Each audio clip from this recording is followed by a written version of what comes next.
All right, welcome everybody to the second tournament that we have hosted in a row. Tournament, the Phantom Clash number 2. We have $1,000 on the line, and we have Miko right here from the Illuvium team, and he's gonna help us commentate and check it out together. At least in the first game, right? Yeah. Hello, guys. I'm gonna be here for one game. Exactly. Thank you very much for joining. That's really cool. I wanted to talk to you for a while because I think you. I don't want to paraphrase your exact positioning in Illuvium, but you are developer, right? Designer. Designer. All right. I'm designer on Arena, basically. Okay, so I did end up paraphrasing your position. Yeah, I think you work on balancing and stuff like this. Yeah. Awesome.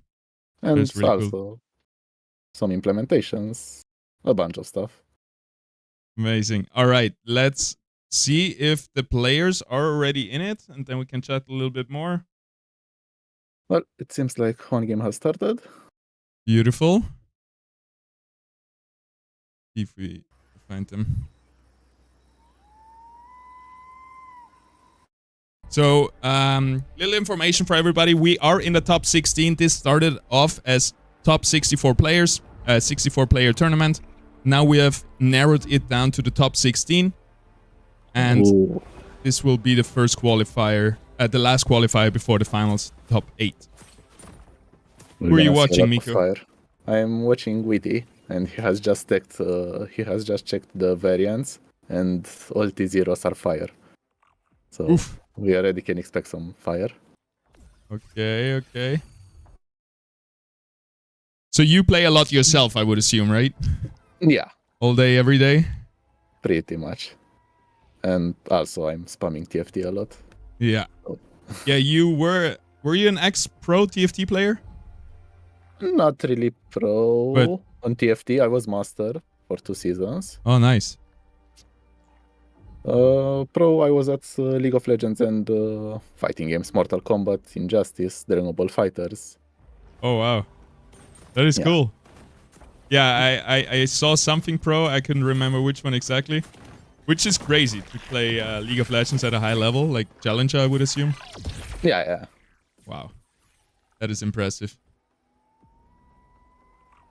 Okay, so I'm also watching Whitey. He has started pretty neutral. He bought everything out of the shop, as you should do, since it's zero-cost Illuvials. Yep. And now we got a nice defensive augments, giving you good stats for the early game. And I think he would go for a win streak, maybe leveling up here. Maybe not. Doesn't look like it. Nah. Maybe he wants to go for the economy. Yeah, I feel like win streak, I don't know. Every time I go for a lose streak, I feel it feels like so risky. It feels like the better move for better economy, but like you're giving up health. And if you can go on a win streak, it's better. But I guess if there's a lot of other good players, it's pretty hard to keep a win streak going. Yeah. And you end up going 1 win, 1 lose, 1 win. Yeah, that's the worst, right? Do you have a lot of good opponents internally when you're testing? Yeah. There is Eddie, that is pretty good. Yeah. There is also Andre, he's also pretty good. We do have some pretty tough competition internally, yeah. That's nice. Yeah, I've seen... But I'm always curious to see what the community can come up with, because they are a lot more than we are. Yeah, they are really good players amongst them. What we see here, Slicks, for example, on the top. I would like to spectate him real quick since he's still on a win streak. Wow, there's so many players. I didn't even see all of them. So Slicks used to be also a Challenger TFT player, I think, and he won our last tournament. And it was super close. It was versus Patat plus Whitey. Those 3 people that... No. Patat was 4th place. But the close match was with Fox Spirit, Slicks, and Whitey. The top 3 who were all on check.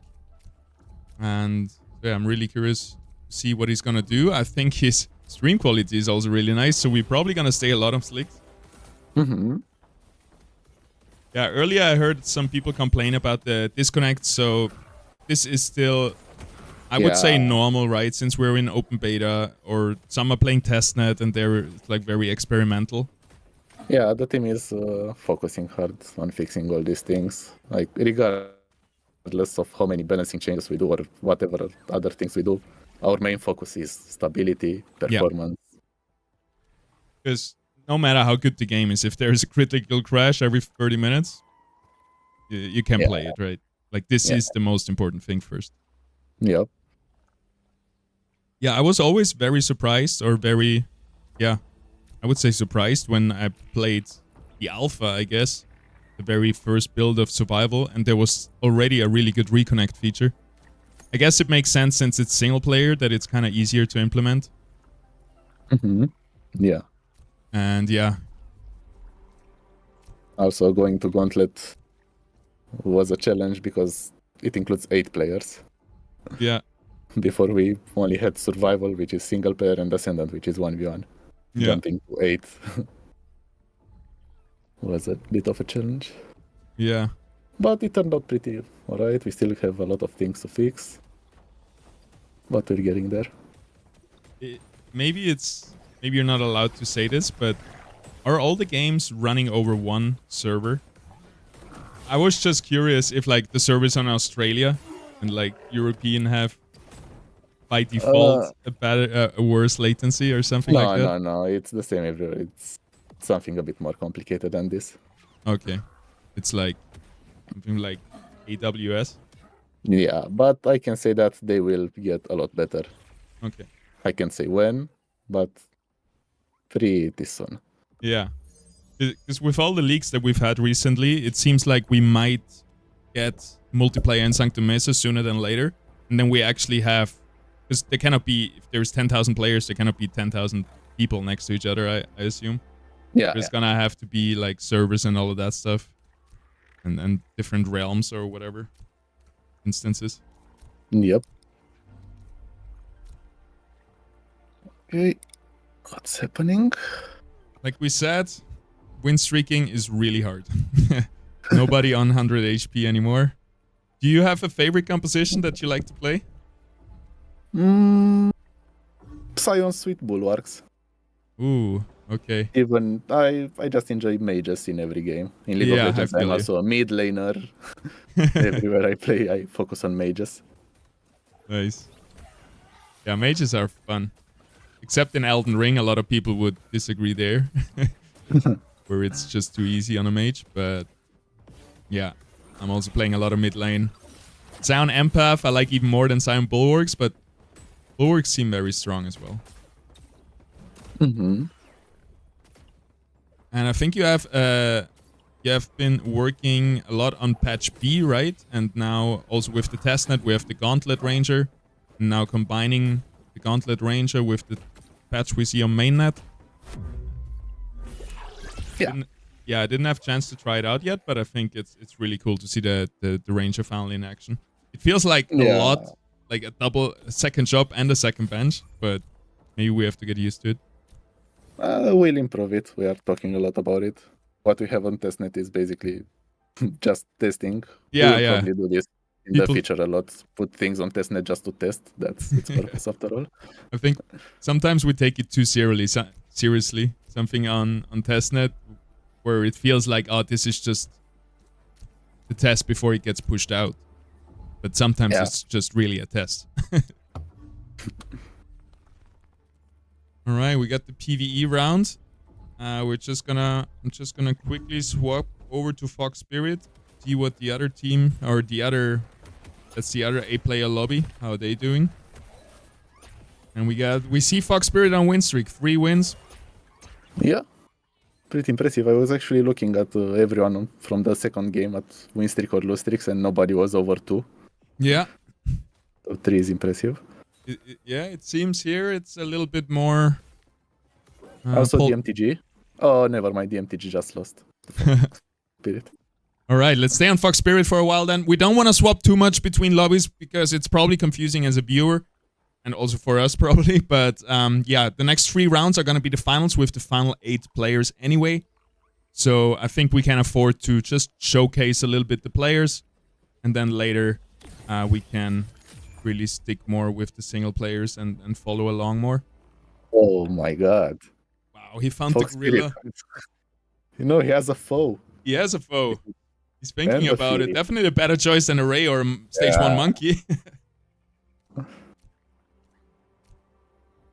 Yep, I guess he's gonna extend his lead. Yeah. This should get him easily to at least 7-8 win streak.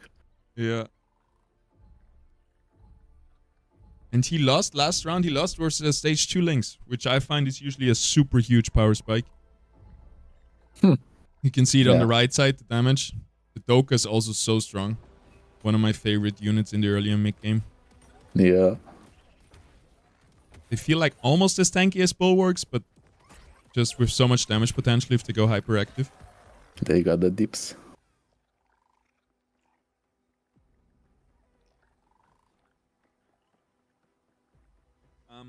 So for all the viewers that were here last week, we have pretty much the same rule set. The only thing that changed is that we have now 64 players, which means longer qualifiers.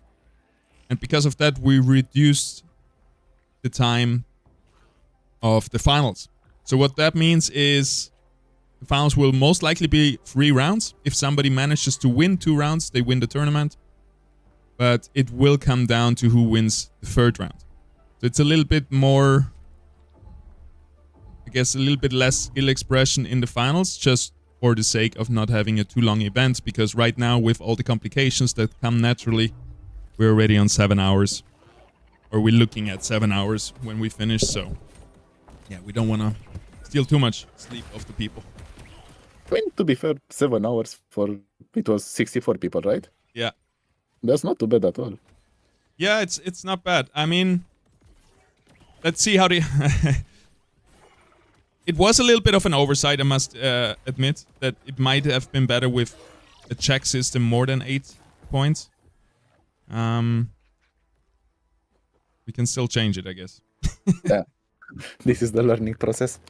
Yeah, last week we had like 5 rounds in the finals, so then it would be 9 hours total. It's still good, right? A competitive 1-day tournament, it just takes all day, basically. Yeah. I don't know if you have played much tournaments back in your days and how it was back then. I did. Yeah. And also similar, like just... Yeah, a tournament is pretty much a day. You sacrifice a day. Yeah. And to be honest, now with $1,000 in the prize pool, it's kind of justifiable to spend a day for this. All right, we see a side swap here versus Lemko. I think it should be a pretty easy win either way. Yeah. I mean, after he hit all these units, maybe we can watch someone else again. Yeah, sure. Let's see should we go to the other game, the Slicks? Yeah, let's go Slicks. I think he is... Oh, Slicks is also in a huge win streak. He just hit his 5th win in a row. Oh, wow. So he caught up. And now he's against Weepy. Yeah, and his stream quality is so much better than everyone else. That's Nitro. Right, Miko, what are we seeing here? What is Slicks going for, you think? Well, he managed to get the Scarabok. I see the Tatopi. He might actually be going for some science, maybe? I'm not sure what the Lynx is. Wait, is that Empath? It shouldn't be Empath, because we banned Empath. Yeah. Right? Empath felt a little bit broken, so we banned it. Yeah, I think it's a fighter. Wait. Oh, it's a Cyan. Oh, it's Arcane. Damn. Okay. Yeah, that's a good Arcane angle, isn't it? Yep. The question is now, do you also go down that path? It feels like you have to secure the Lynxes just to take away the option of Lynx stage 3 for everybody else. Yeah, and they're also a pretty strong unit regardless. Yeah, even the stage 2 is so strong. Until the late game, then I usually sell it. Yeah, no, I'd say he's pretty set up for a Psion comp. Yeah. He also seems to be going for the Seaforus. He's gotten his second stage too. help you. Yeah. But since it's such an obvious sound angle, like I'm always scared of rolling if so many people will probably contest it. The amount of times I was stuck on one, missing one more, and couldn't get it, it just scarred me, I think. Yeah, usually when I create my comps, I try to not think too much of stage 3, but rather on stage 2s, and keep stage 3 as a backup if everything goes well, like a win more condition. Oh, yeah. It's interesting. So you kind of limit testing. Yeah. But still, getting stage 3 is not too hard in our game. Yeah. Every time I move from Gauntlet to TFT, I'm just stunned how hard it is there to get economy, to get stage 3s, to get even stage 1. Many times in TFT you don't even get to get the stage 1 tier 5 you need. Yeah. That is true. Why do you think you see such a difference there? Wasn't it kind of designed like a Gauntlet economy after TFT? Well, yeah, but we do need the synergies, after all. Like, we do need to hit stage 2 and stage 3 to unlock synergies. TFT doesn't need that. Yeah. In TFT, you just need the stage 1 of a unit to unlock the synergy. Yeah, that makes sense. So you purposely made it more available, stage 3, for example, to actually be able to play more than just the stage 2 composite synergies? Yeah, pretty much. Yeah.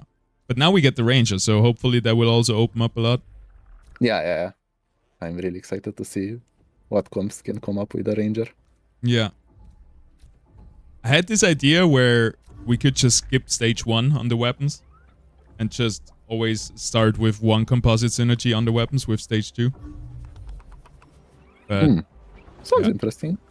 because it feels like all the tier 0 weapons, they're also basic, right? Basic synergies. And then all the other weapons also are started out basic.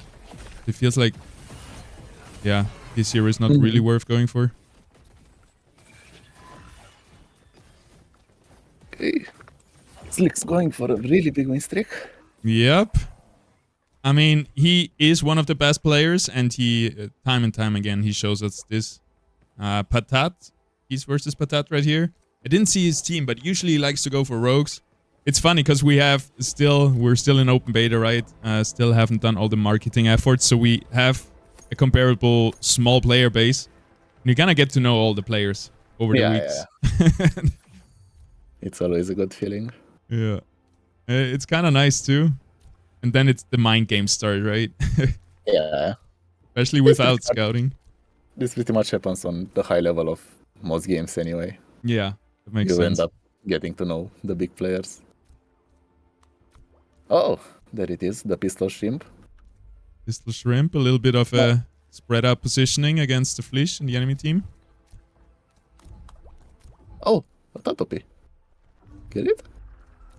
Does he see it? On this patch we don't highlight it yet, right? Yeah. I hope he sees it. There you go. Okay, one of the Seaforus. He also has a squid. Yeah, it seems to be going really good for Slicks right here.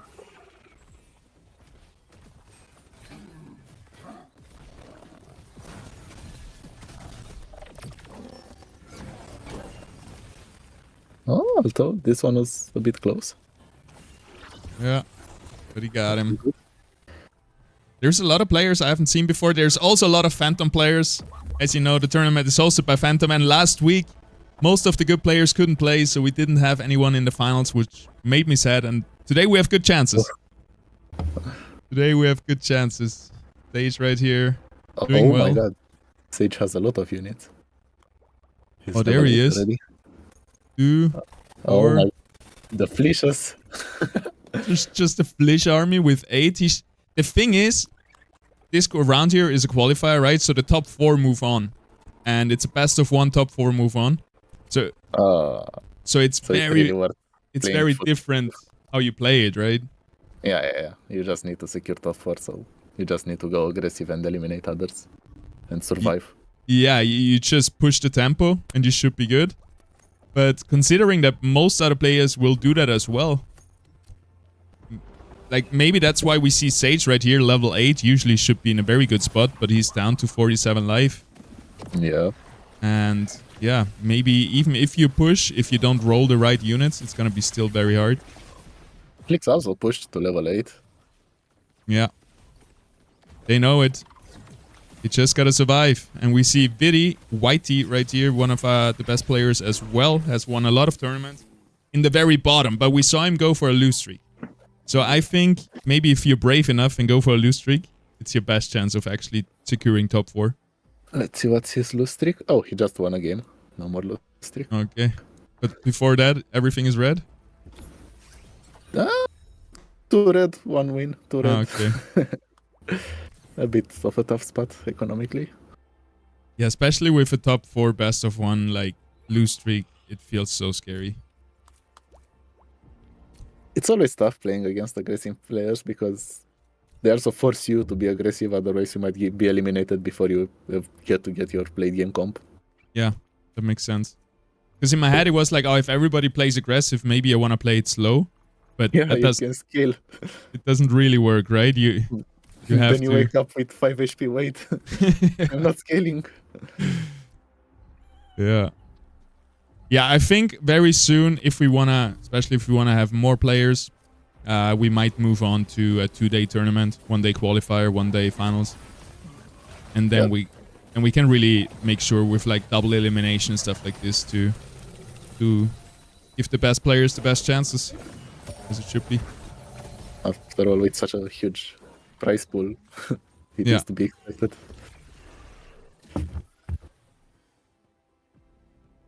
But yeah, it feels like no matter what you do, most of the best players will still pull out on top.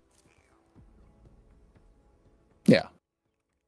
But yeah, it looks like Whitey might be knocked out here. Which might have not happened in a double elimination, but you never know. Maybe he does. It's not his day. Maybe, I mean, luck also plays a role, I guess. I don't know how much, but it is an auto battler after all. Yeah.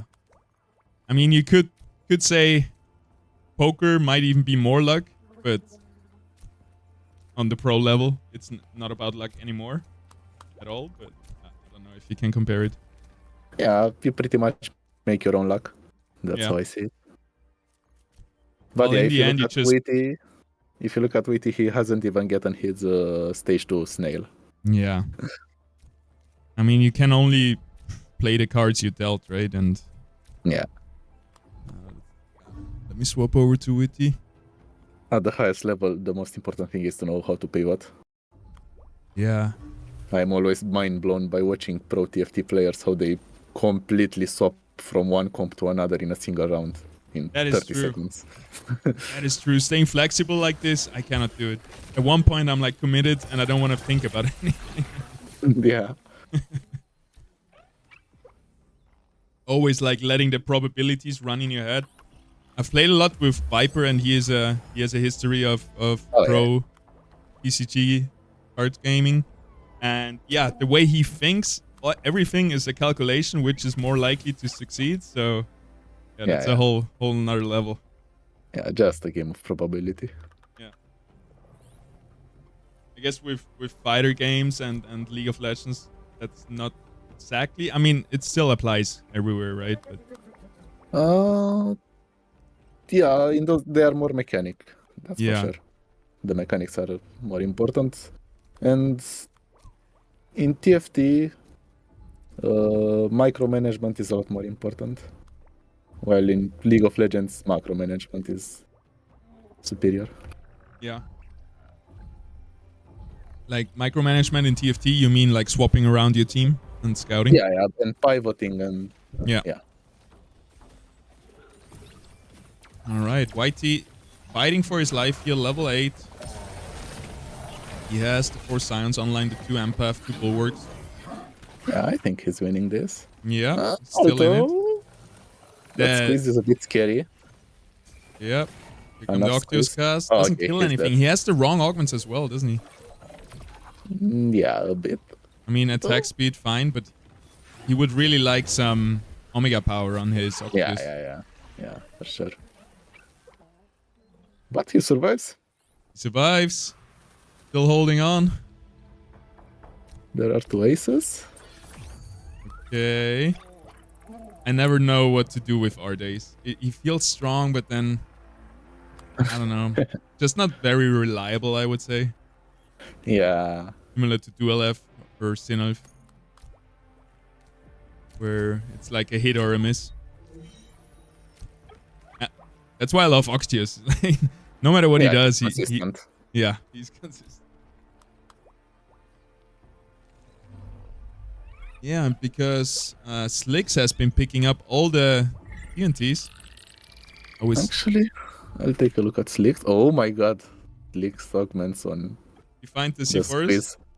No. He just has a... Oh yeah, he has the C4s. Right. But his squeeze is also stacked. Really stacked. Too bad it's not stage 2.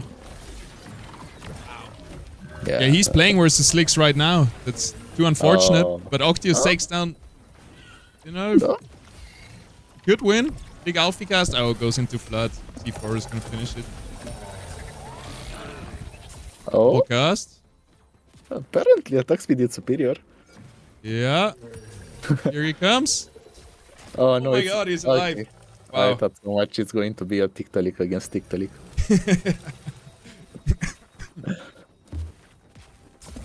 Good job, Whitey. Taking down Slicks with the C4s.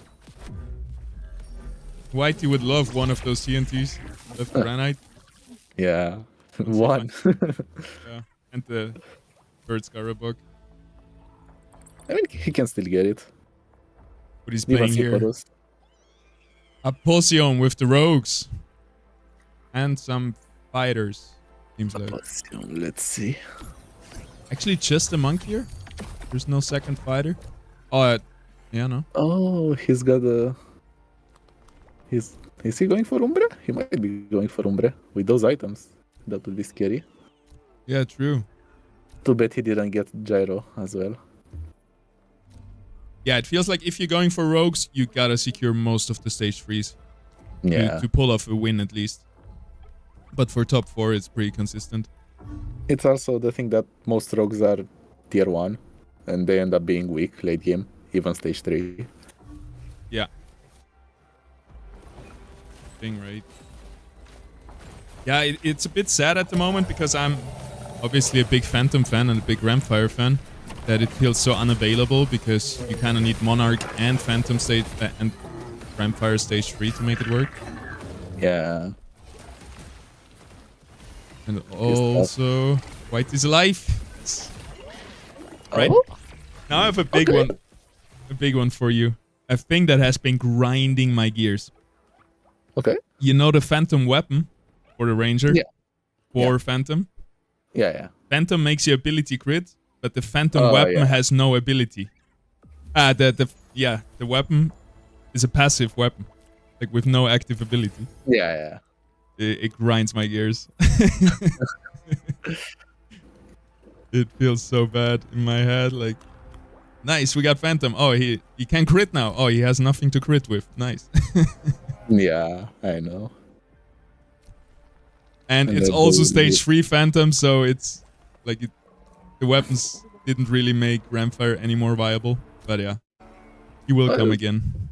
Yeah, its purpose is mostly to enable both Monarch and Rampfire.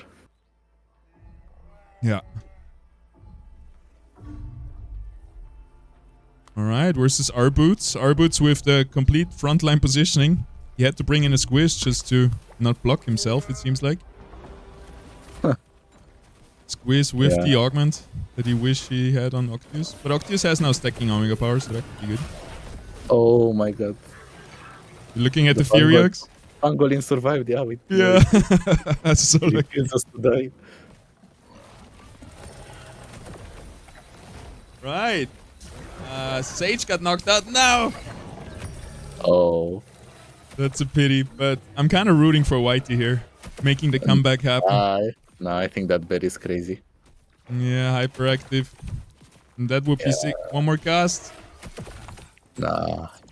R-Boots taking out Whitey. Securing at least top 4 for himself. Anaf is sitting on 1 HP. Damn. GG Whitey. And What yeah. does Anaf have? Oh, another Psion.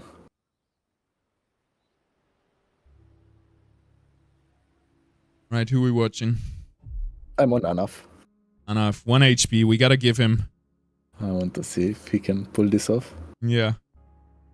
Gonna give him the possibility to show us how to make the dream run come true.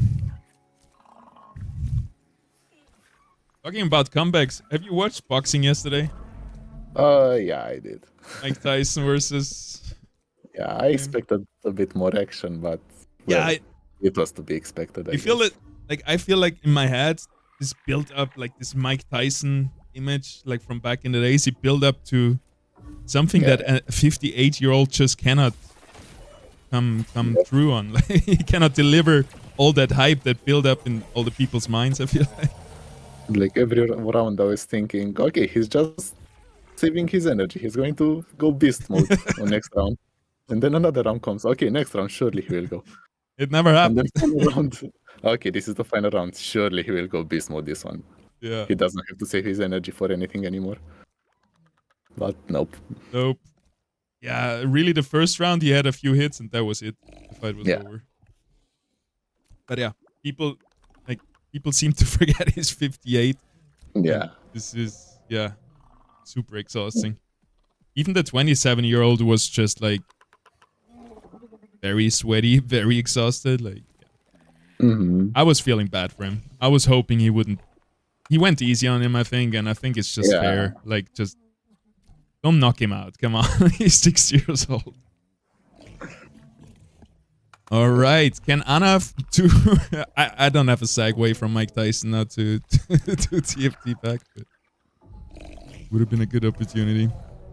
Good positioning. Yeah. And also a good setup. He got Granite active.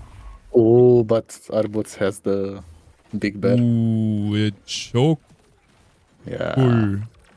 Jotun. Oh, Jotun. Yeah. Rukul is the stage 2. Yeah. And he's going hyperactive. Yep, but we have hyper squeeze. Hyper squeeze. That one will also will be take down those two guys. Yeah, he got it. Wow. That squeeze is doing some damage. And his front line is holding up well too. Yep. Our boots is out. Anaf makes it into the top 4. 1 HP left. Top 4. Not bad. Let's look really quick because the top 4 doesn't matter. If you're top 4, you move on to the next round, to the finals. Let's check in with Fox Spirits. Is he still on his win streak? No, he's down to 15 health. Ooh.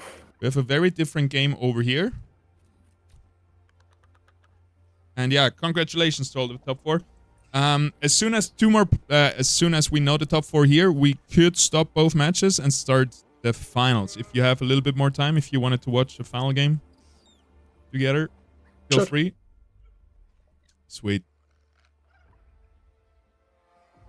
Because I think it's just starting. And this is not... I don't know if we made a wrong decision in the qualifier rounds. I think it's just the fastest way to get from 64 to 8 players. But yeah, but this feels like a different game. Just pushing for level 4, for top 4. Yeah. Feels like if you hit your stage 2 units. That's why usually the format where the players play a lot of games, 3 or 5, it's a bit more consistent. Yeah, I guess what makes more sense is kind of Swiss, right? Or just play some games and take the scores and the top 8 move on. Yep. Yeah, problem has really been so far in tournament organization that we don't have the tournament page, but Illuvidata is building one, so hopefully we get it then. And then we can bring in some better formats.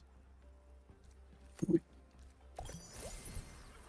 for now, we're almost Coriox. One more. He's got it. Oh, here you go. There's the magma. Fox Spirit at 15 HP makes the comeback because I think with Magma Scoriox here, he should be able to secure top 4. Anyhow, he has to go for frontline Scoriox against rogues. Yep. All those rogues. And then, even then, the Gyro will roll on him. Probably the Gorilla will jump on him with the Omega ability. Yep. So yeah, keeping Scoriox alive is the main goal here. He got it.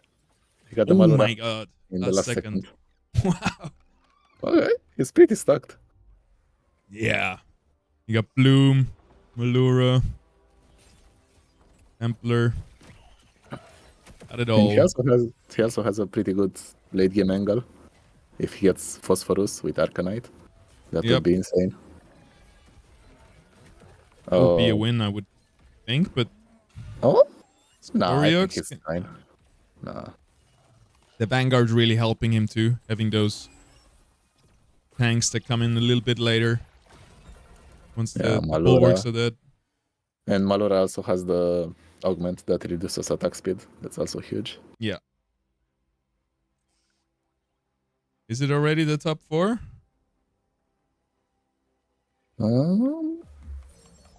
Don't think so. I think there were like 2 guys low. Foxpity being one of them. So I don't think it's still yet top 4. Let's see. I'll check another stream. DMTG, let's see. No, it's top 5 still.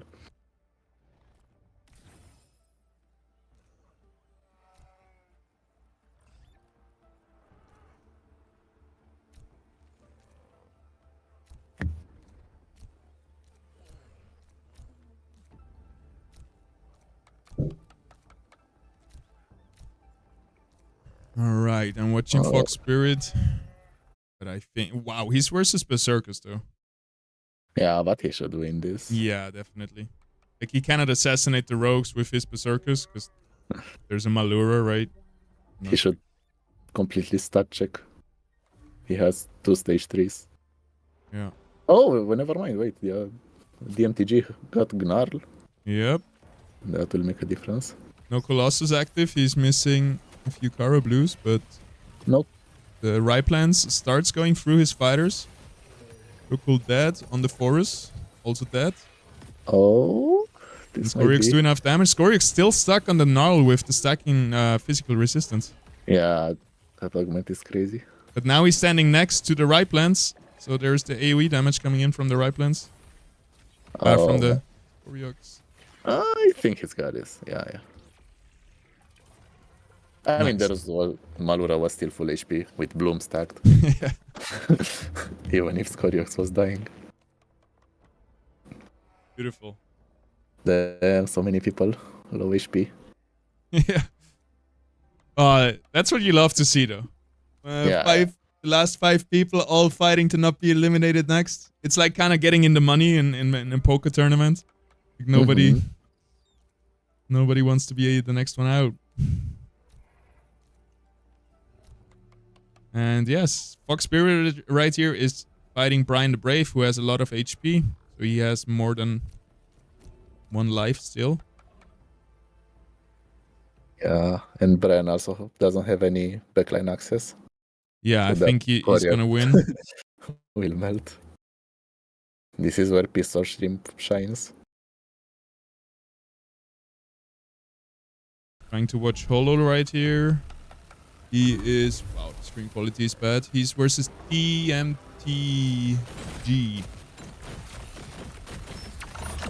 I think Holo might get knocked out here. Oh, he's pretty solid. Yeah, true. Here come the heals from the flood. That is dead. Ryplan's going hyperactive too. Yeah, and the front line didn't hold enough. Yeah, I know. Without Omega power on the Octius, it's hard in the late game. There's top 3 instantly. Follow out Lemko, 4th place with -1 HP, so he came down to a buzzer beater. Oof, nice. That's it. That's it. We can go to the finals game. Admins, if you can hear me, you can start it as soon as possible. Yeah, we can hear you. Hey, Phobos. Hello. I hope you have some time to watch the games, not just work. Thank you, by the way, for the great work the admins do in the back. Phobos, Toriel, Erika Gloom, and Monster, former Starboy. Doing all the hard work. Just chilling here, watching a game. In the meantime, I want to ask you some more, Mako, about how do you like the new...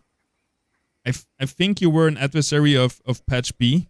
Did you become to like now patch A as well, where I think it's just a little bit more dopamine hits. It's so easy to make synergies work. Like you're never stuck on 2 out of 3 and stuff like this. Yeah, the only thing is that we're gonna get Ranger, and that's gonna make things a lot easier anyway. Ah, that's true. One thing is sure, we might probably need to add either a 7th or an 8th threshold. 6 is a bit low for players that like to go full vertical. Right? It takes away the full, like the full glass cannon build or whatever you want to call it. Mm-hmm. Yeah, like I want to play 8 fire and just see what happens. Maybe get hard counted by Earth, but yeah.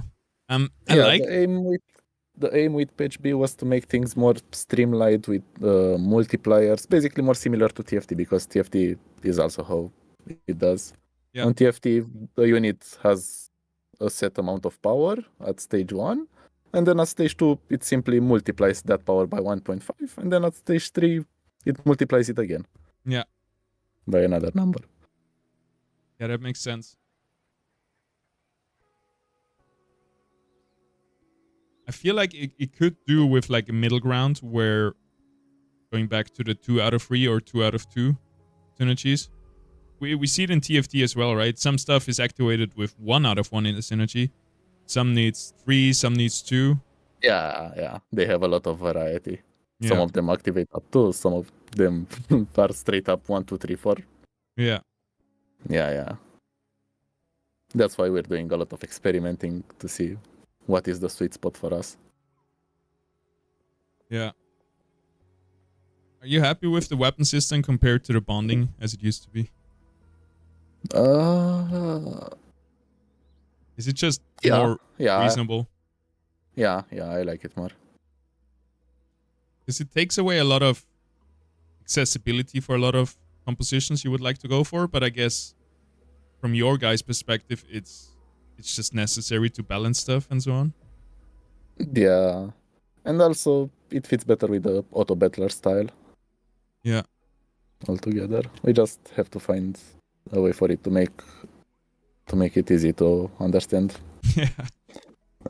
It is a bit complicated now. Yeah. Just so much to do, eh? So many decisions to make. But yeah, we'll get there. It's so cool. Every patch that comes out, it feels like huge steps towards the right direction. Yeah, we are pushing hard now. Also, a lot of new features. Yeah, Kieran came out on the town hall. He's like 60 new features every 2 weeks, a new patch. And I just imagine you guys in the back be like, shut up. Like, don't give them numbers. Don't promise too much. But yeah. Yeah, but again, the one thing to take from this is that while we are working on a lot of features, we are also working hard on crashes or performance. These are not things that we put behind just to work on features. That makes sense. Yeah, there's so much stuff that... Yeah, some people believe that. Same with balancing. Sometimes, like, no matter what you think about from a player's perspective, it's like, oh, just change the number. Like, it's too strong. Instead of 80, make it 70 or something. But I don't know if it's that streamlined already that you can balance that easily. It's relatively easy to change numbers, but the problem is that you have to take into account a lot of things that people don't think about. Yeah. You change one little thing and it affects 10 others, right? Like butterfly effect. Also, you have to be objective because one player might not like that. If one player wants to have empaths be broken, but another player doesn't like empaths. You have to make everyone happy somehow. That is always a challenge.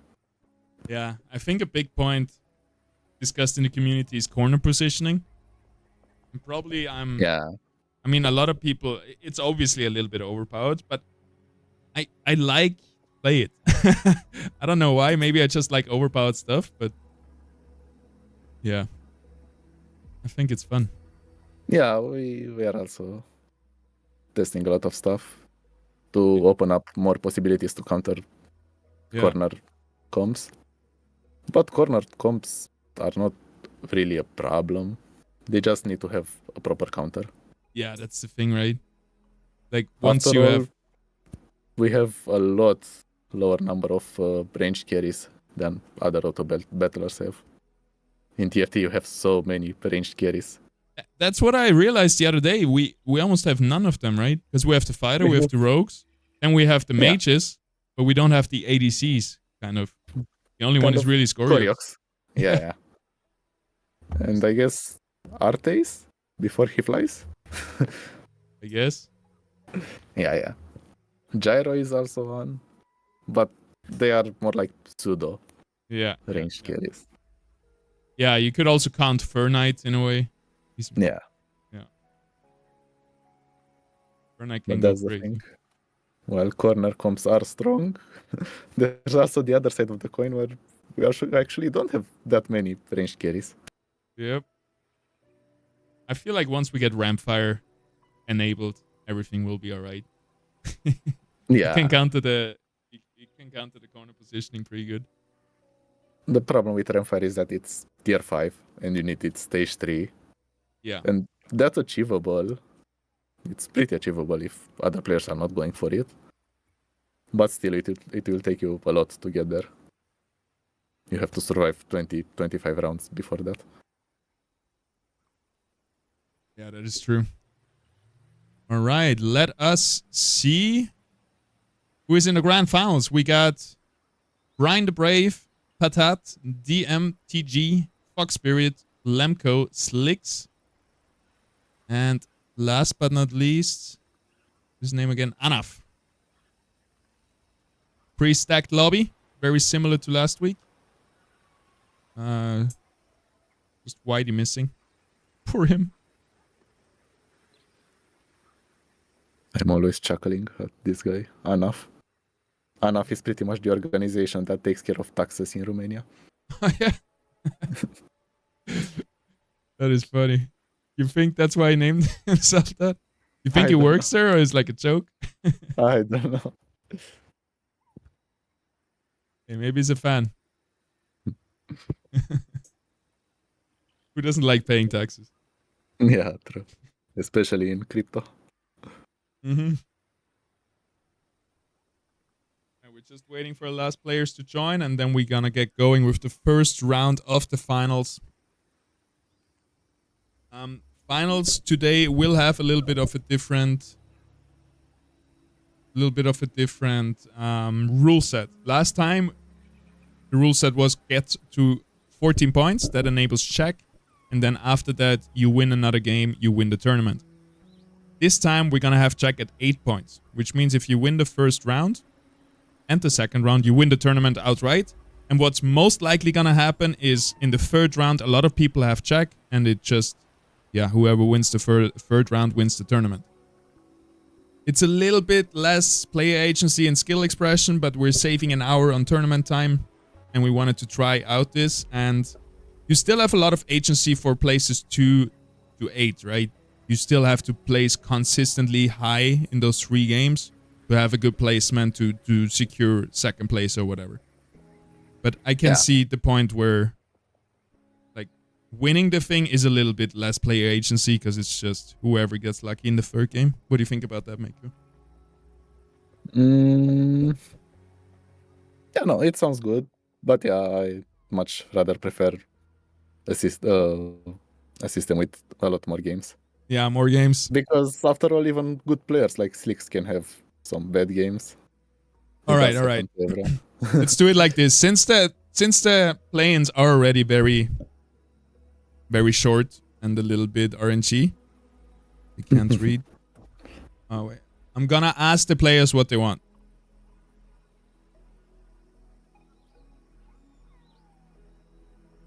I mean, yeah, I definitely don't think anything should be changed now that the rules are set. Everything is set. Because people during the tournament, they brought up some concerns. And then I was like, well, good concerns, but it's kind of too late to change it now during the tournament. No. It's definitely too late. Nothing should All right. change now. All right. I mean, it didn't really change anything for the qualifiers, but it's still a weird practice to change rules during the tournament, right? Yeah. That's the... All right. Thank you for bringing me back on track. I was almost getting soft because people are like... No. People are like, oh, no, I would like this. I'm like, late, man. Read the rules before. Yep. And we have been very lenient with taking feedback from the people. That's why we also have double Proton Band and Livestorm and Virtuous Links, because the majority of players agreed that this would be the best. And yeah, you can always feel free.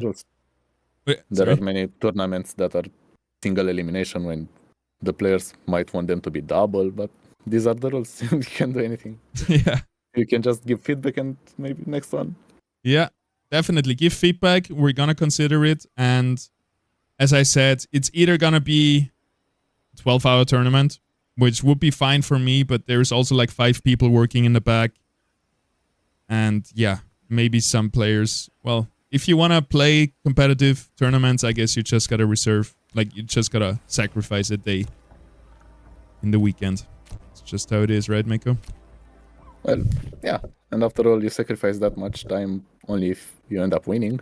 That's the thing. That's because when it's with Swiss, I understand. Because Swiss, you have to play till the end, even if you last place. Yeah. But if you play a knockout, well, the more time you spend, the more money you get. So it's not that bad. Then, yeah. Just like poker. As we get more prize pool, then maybe top 16 can be incentivized, and yeah, then it makes more sense to also make the tournaments longer. And at one point, we're just gonna do 2-day tournaments. I think it's just the way to go if you want to have double elimination and really high. How do you call that? It's not RNG. It's not skill expression. Really, it's play agency. I guess Something along those lines. Yeah. Just making sure the best players get into the finals and the best players win the tournament. There's, yeah, just less RNG in the placement. All right, but we are here in the finals. Second PvE round. Who are we watching, Miko? I'm on Slicks. Slicks, the stream of choice. Yeah. Yeah, whenever you guys play in one of our tournaments, if you get Discord Nitro and actually stream in full HD, there's a high chance we're gonna spectate you. Because this looks great. It's all we need.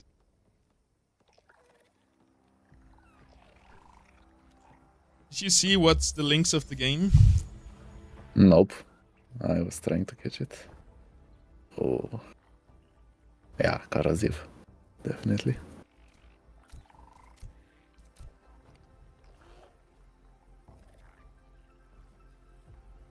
I feel like we have such strong tanks. Augments like Corrosive are really strong. Yeah. That is true. What does it... It's like a little inferno, right? Yeah.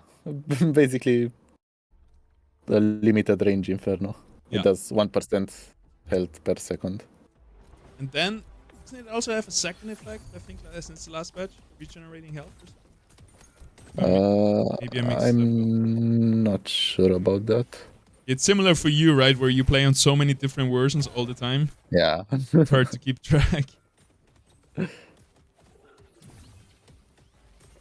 Right, first game of the finals. Really important as well, because, well, I had a similar... If you lose one game, you basically have a really hard chance of getting a good placement in here. Consistency is key, right? Last place will take you out of the race.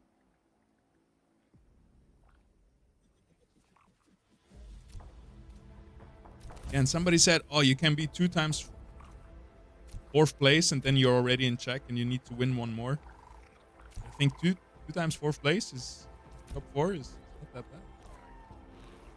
Yeah. Shows consistency. After all, top 4 is a positive rating. Right? Top 4 is winning. Yes, yeah. Bottom 4 is losing. We're going really with this theme here in this tournament.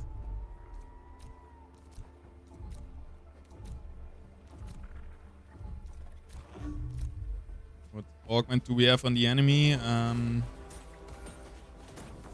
Is it this one is minus resistances? He is on the Flish, so Flish casts a huge laser though. Yeah. Beautiful. I still did not manage to see what the links is. Right? We see even Slick's making a little mistake here. As you can see, he's on 16 gold, so he could use the 6 gold that he has extra to buy an Illuvium. Would you agree here, Miko, definitely. that you should always use whatever you don't have extra of an increment of 10? Of course, you could even buy both of them. Yeah, you never know. right? You buy a Vermilion and next shop to Vermilion shop. Yeah, maybe 5 of them. You do never know. Oh, it's another Psion. Okay. Wow. Anti-guard the Arcos. I think Arcos such a core unit. Like, such a strong unit, no matter what you do. As long as your other units are close to it, so it heals it. Especially in a Scion build. So early on. And it's gonna get even crazier when the Ranger comes and you can easily get Verdant. Yep. If you can get it to stage 3. True. Verdant Berserker has been popping off on the testnet. Yep. That's what I meant with... Memories of Ascendant come up. What do you mean? Sorry? Memories of Ascendant come up. Yeah. It feels like revisiting all those old builds from Ascendant. Yep. Oh? Alright. Brian staying on the win streak. Plus DMG. Yep. Well, let's see how their stream quality looks like. DMTG looks pretty good. Good enough, hopefully. Let's see. Brian is also decent. Good enough. What did he play to win here? Fire, Rogue, and Fighter. I love the Fighter plus Rogue. They just support each other so well. Yeah, full damage. Yep. Full damage and a Croco.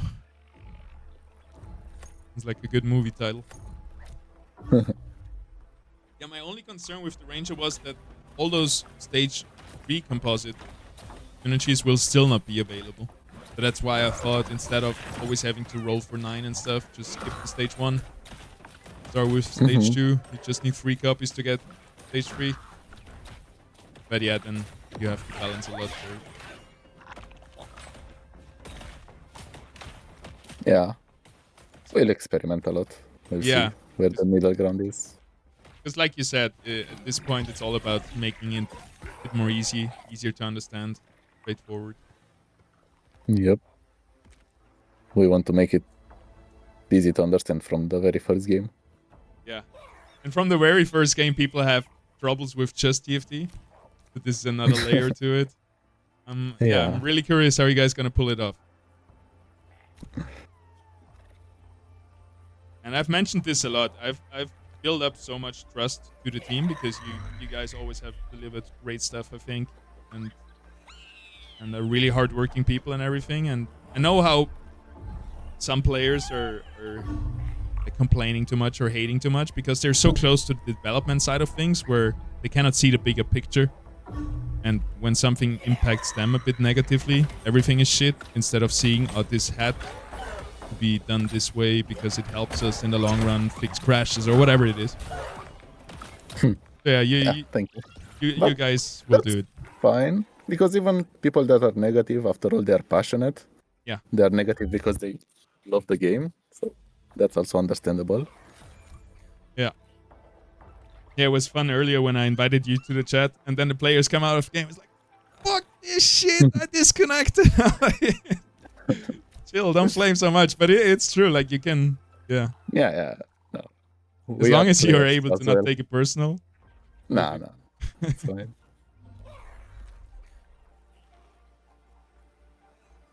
Brian the Brave, still on the win streak. Let's see how long he can keep it up. I don't remember how long Slicks was able to do it last time, but... Or who was it? Someone else. I think Fox Spirit. Yeah.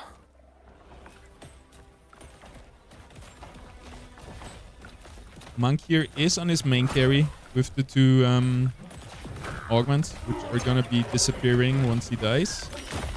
And the monkey's going hyperactive, it seems. Yeah. Stopped now, though. After he killed all the fires. Yeah, there you go. Fox Spirit taking him down, making it look easy. And we have a level playing field again. And legendary augments. No. Oh, damn. Straight up picking Stellar.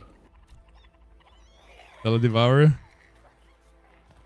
I was looking for an adaptive reflection pick. Both adaptive reflection and Titan's Redoubt feel like such strong augments that feel missed out. Yeah, Light's Chosen. I've made the same mistake. It kind of sounds better than it actually is. Mm-hmm. I think there are stronger ones.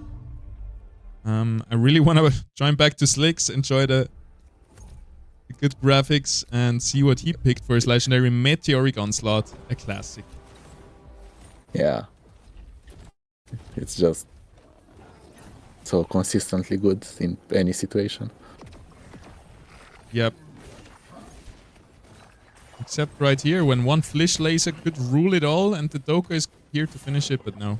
Nah. No chance. Not even close. What am I saying?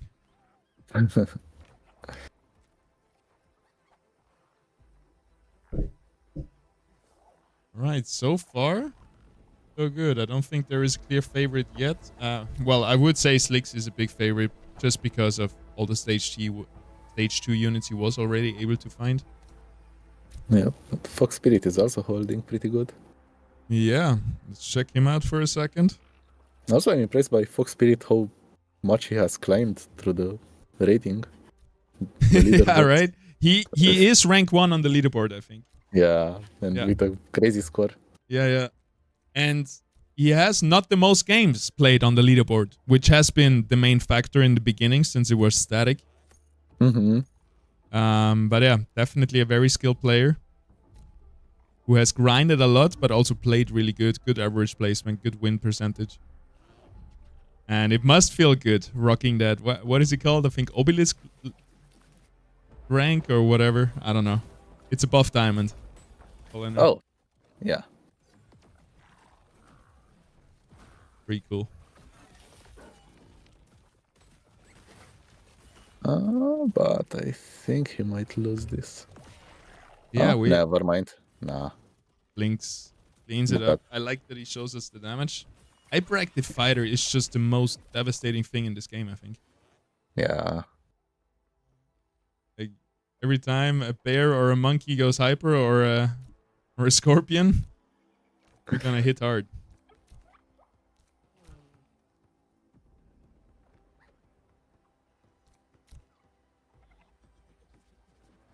Maybe next tournament you want to play as well. But I'm not sure if team can play in tournaments. Might be open to it, but yeah. I don't know if I'm allowed. I think you should be able to be allowed, especially now in the early phases. And if you win every tournament, well, then we can talk about it. But I don't know. I think the advantage you have is pretty slim. Yeah. You're working on other versions and stuff. Like maybe you have more data, right? Which augments are performing in which way. I guess this is the most, like, the win percentage and top 4 percentage.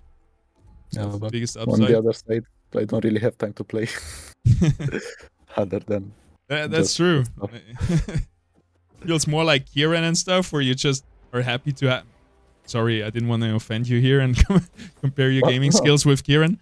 But it's like just cool to have somebody from the team on. It's not like they have actually a big advantage because they're actually full-time working and not full-time playing. Yeah. But yeah, I would assume in the near future, third-party apps have API access to all the stats. Like it would be great. And yeah, similar what we see in like with all the TFT apps. Which then helps so much beginners, right? You just follow whatever gives you the best percentage. You don't need to It's just a flow chart. Yeah. I mean, they tried to turn it off, right, TFT? I think they turned it back on. They wanted to stop this, but it's too late to stop. That's what gaming these days is.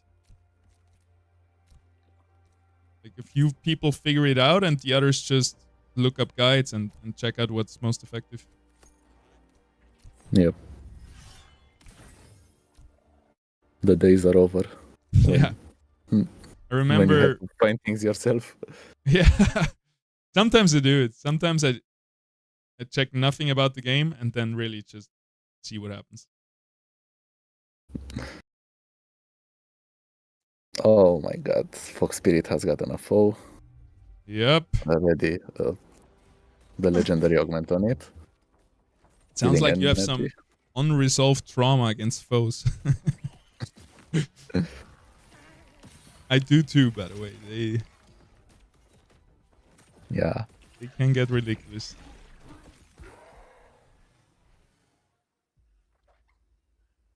It is probably the most reliable tier 5, so it makes sense.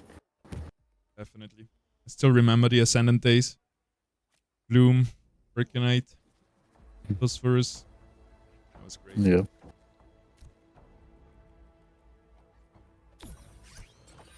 Then the Dark Age begin, where you just were trying to block off your units as hard as possible, so they arrive later to the front line.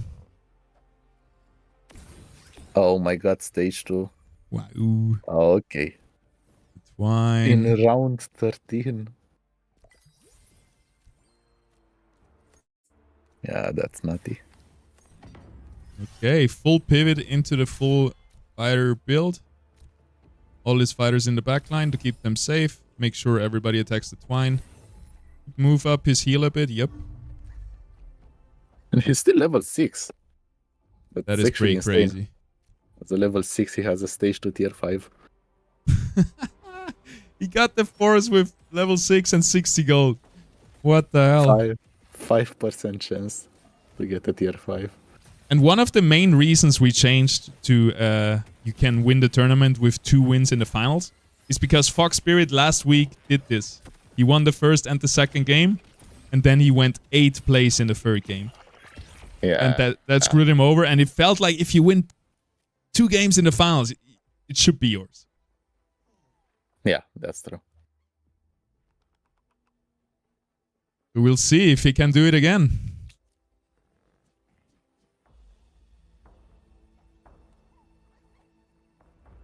Let's see if he can do it again. It certainly looks pretty good for him.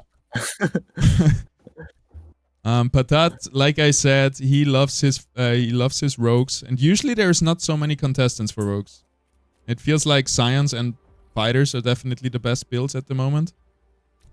So, because you have those late game units that can get you a win, right? Like you said earlier. Yeah, rogues are having a really hard time beating front lines. And I come back to Rampfire. But yeah, it feels like they missed their late game carry, which would be Rampfire, right? In some way. Yeah. Or at least Slashin, I guess, and Lura. But yeah, they have no tier 4. Umbre. Ah, yeah, true. True. Which doesn't feel as strong as like a Scoriox. Yeah. It's also pretty tough to activate his synergies. Yeah, true. For Slayer, you need Gyro, for which you need to stay a level 6 a while and reroll until you get him. Yep. Which delays getting Umbre. Yep. And Steam is just good luck getting Dualif. Dualif, yeah. Yeah. That's pretty crazy. Yeah, there's a good chance probably with weapons where you can balance it out. For example, the Arcanite Frost weapon is a tier 1, but Arcanite and Frost is based around tier 4. So we have this, what you said, for the one you need early level rolls and for the other one late level rolls, so that kind of balance itself. So I would assume you're going to do a lot of tweaking with the weapons to then have a better curve or whatever for some synergies. Yeah.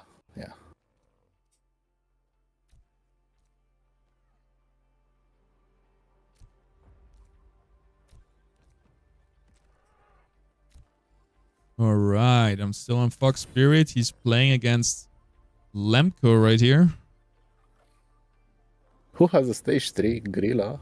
Yep. I can just But, imagine Patat with his rogues once he plays against Lemko. He's like, are you kidding me? Really? That's why I'm not finding anything. Yeah, that's the worst feeling. Yeah. Yeah, I can't wait for scouting, which is surely high on the priority list. And then it's going to be a bit less guessing. A bit more knowing what to go for.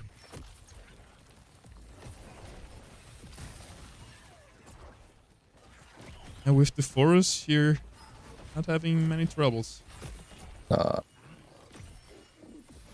Interesting augment choice on the forest, though. More casts. I think lifesteal and damage would maybe be better, but... The ability is pretty strong, so makes sense. Yeah. I guess it depends a lot. I'm curious to see the second augment. Yeah. We're gonna get the second legendary augment soon. True. Possium, another rogue. Okay, we have a lot of rogues here. Interesting. Interesting. Yeah, we haven't seen a lot of rogues in the qualifiers. Yeah. Sometimes I like to go for rogues when I want to play scions, actually. Just to... Or anything else, just to take it away from them. Make their life a little bit harder in the early game. Just roll for... I was also doing this combination at some point where I was going rogues, but then I was also getting pistol shimp in the late game, so it can snipe the backline. That's true. And the rogues also like the extra Omega power a lot, most of them. Yeah. From Scion.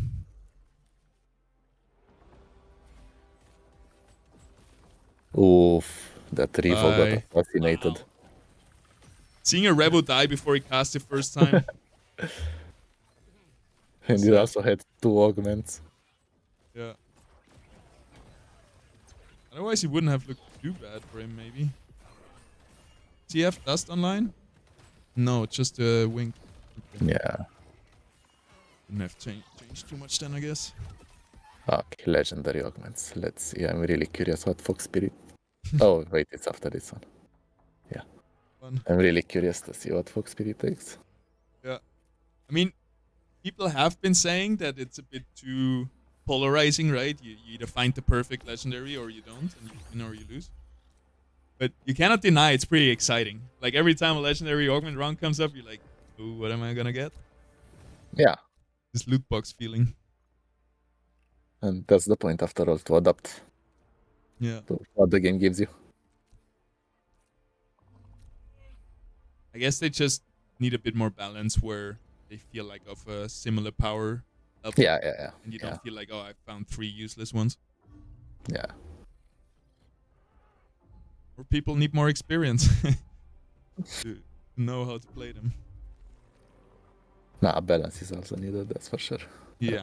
But like you said, I think the first most important things are like crashes, critical stuff. Yeah. And we get into features and then into balance, I guess. So cannot run before you can't walk. Trying to say. Oh, Void Cleaver? One of my favorites, especially with Forus. Yeah. Doesn't really fit in with Void the energy thing. Gonna attack less and cast more, but still good enough, I guess. It's fine, yeah. Oh, foe. He's rolling. Oh no. Oh, he's going for phosphorus, you think? Yeah, okay. Fox Spirit is pretty set. Oh, yeah. I think where's the Slicks here going with the classic Scion, and he has a stage 3 Scion links. So it's interesting. He didn't put the Void Cleaver on the bird. He forgot. Wait, no, he put it on a Ripe. And that is interesting. Ripe Lens has even less auto attacks. Yeah. Or Ripe Lens. I think he wants to go for something with lifesteal for the Forest, which feels so strong against Scion. And build back up the damage they do every 10 seconds. Yeah, but honestly, that might have costed him this game, this match. I think he could have won it. Yep, with whatever on 100%. bird. Yeah. 100% could have. The links. Oh, we see the damage on the right side. Look at the flish damage. You think that's something that needs to be nerfed as well? Yeah. I mean that's nerfed already on testnet. Oh yeah, that's good. Yeah. I mean it's fun. It's cool. I like flish, Yeah, so I but- like to give it to him. But Stage 2 Flish definitely should not do more than a Link Stage 3. yeah, it feels just a better version of the pistol shrimp. Yeah. Ooh, Lotto. Okay. Brings you a lot of survivability. Jesus, I'm looking at his team and I can't believe he actually lost the last one.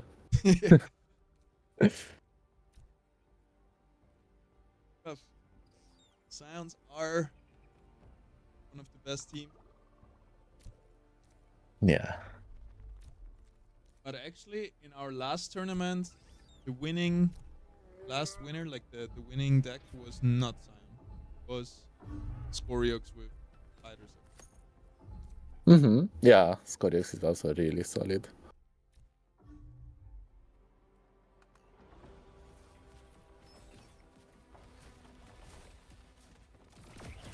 Let's see if we can get through the front line. Krok is dead. Kroko is dead. Amut will throw something away. Lotto goes flying. So we have the Forest. Almost getting in there. I think it's fine. Yeah, it's fine.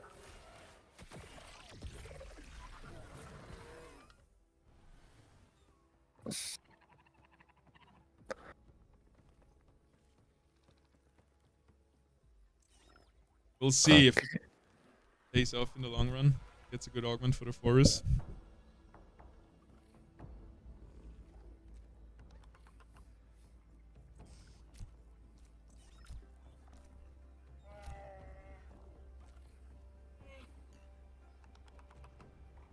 Playing against the Ghost Army here. Yep. Let's quickly jump onto some players we haven't seen today. Let's go with Anaf, Yeah, Taxman. I was actually browsing through them. Yeah. Ooh, good thing we swapped. Look at Anaf. Guy got an Ophisto. Okay. Yo. Yeah, see? The health is also a resource. He sacrificed 95 health for that Ophisto. Well, now you better not get screwed up by phosphorus or something. Wow, Ophisto. I really wish he gets a good legendary. Wait, is there another legendary? Yeah, it is at 27. You need some damage augment on it. Because this one is doing less damage than a Squiz with 2 damage augments. Double cast. Alright, maybe we can stay a little bit with Anaf since he's on his last life. Trying to make the dream come true. Come back. Hey, it is true what you said. It's a bit harder to get stage 3s in TFT. Because I remember in TFT, usually I just play around stage 2s. Not really re-roll compositions. Yeah, no. But in Illuvium, it feels like if you want to win a lobby, you need some key stage 3 unit. Otherwise, it's not going to work. I think sometimes don't realize how spoiled we are in Gauntlet. If you play a match of TFT. It's true.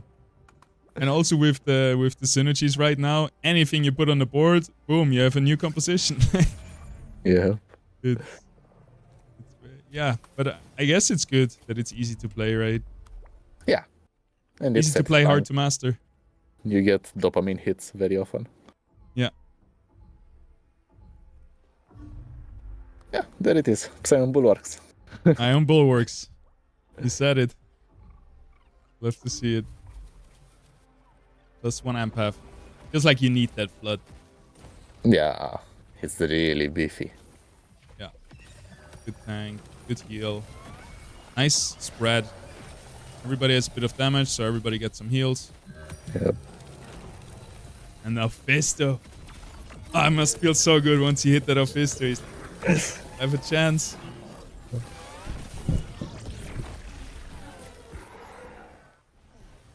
Yeah.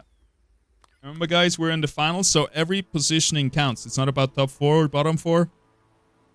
Every higher rank you can get out of this, you're gonna have more points for the final scoreboard. And we are playing for $1,000. So first place is getting 300. Second place 200. Third place 150. I think then fourth place 100. And then it's like 80, 60, 40. Something like this.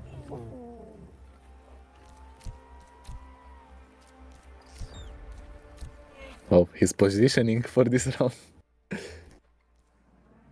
I like to do that too in PvE rounds to like neutralize my positioning.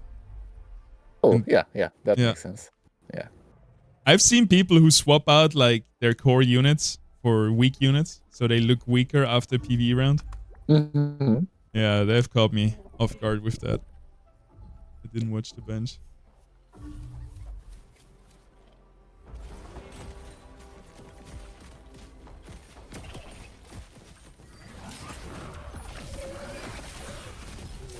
How much credits will he get? Okay, quite a lot.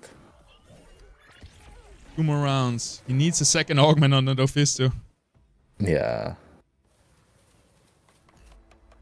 What he also needs is another Scarabog. Then he can swap one of those Grokos for a Goliath.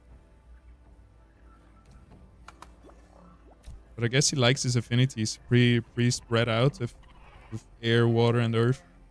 Yeah, it's a good way to not get hyper countered too hard. Yeah. Because yeah, some units will get hyper countered, but others will get stronger. Yeah, but that Forest will go hyperactive. Yeah. Gets it from water and air, and the earth is not enough to counter it. So now would be a good time to sell one of the Grokos and bring in the Scarabog, I think. Not get hyperactive on the Forest.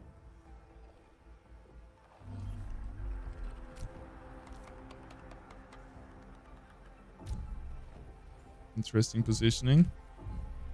If the Forest goes into the left side, he's kind of screwed.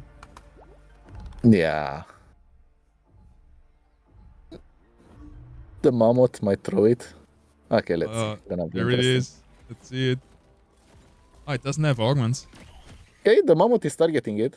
Let's see. Yep. And die on the way. Yeah. Those Grokos are holding up pretty good as well. Yeah.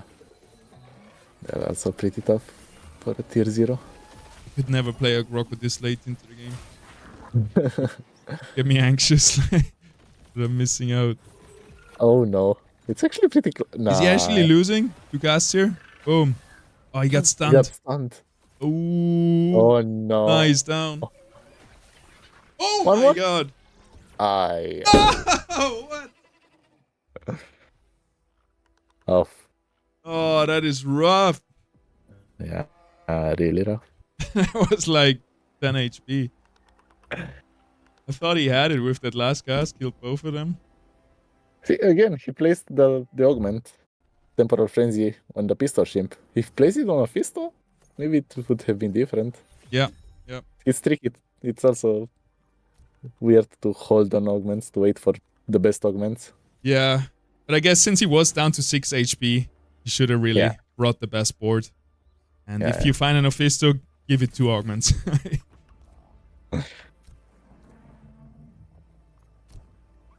Alright, I'm back on Slicks. My eyes are recovering from the distorted.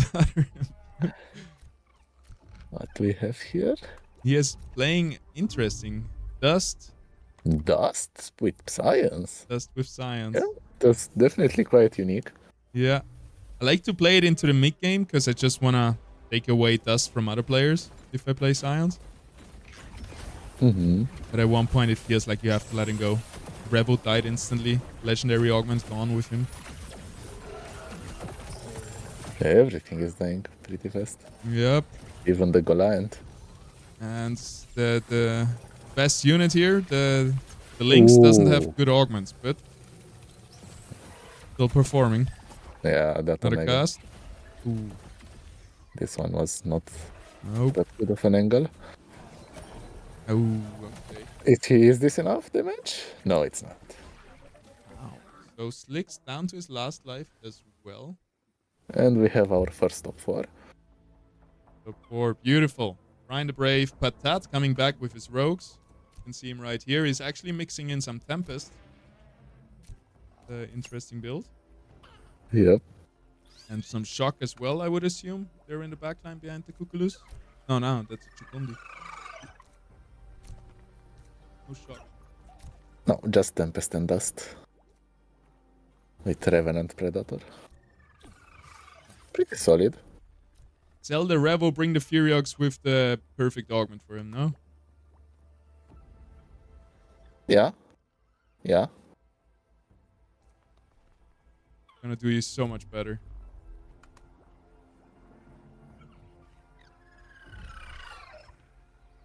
Yeah, I think the Revo is a bit of a grief here.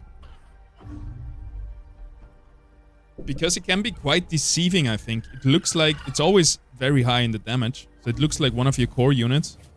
But it's just a bit of... It's more like AoE damage. But with Scions, you want to burst down things, right? You need to kill. Like right there. It just gave everybody a bit of mana, but didn't really contribute.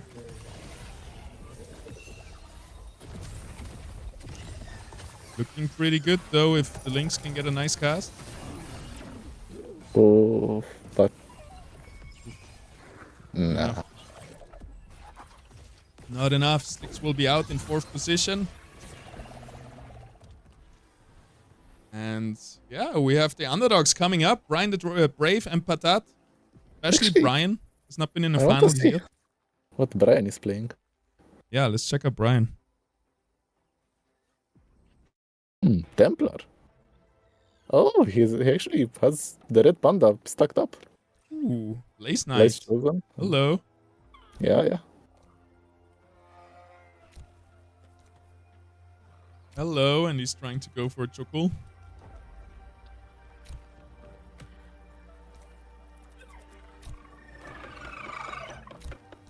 He's positioning against the ghost, but it's tricky because the ghost is positioning for something else. Yeah, that's true. I think the hardest thing right now is remembering what everybody's playing.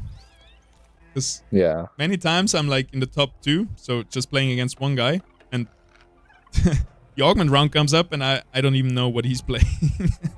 Shit, I should know this by now. Yeah, if you have a good memory and you can remember all the players you played against, it'll help you a lot. Okay, he got... Pretty. Oh, he's in a good spot. Correct.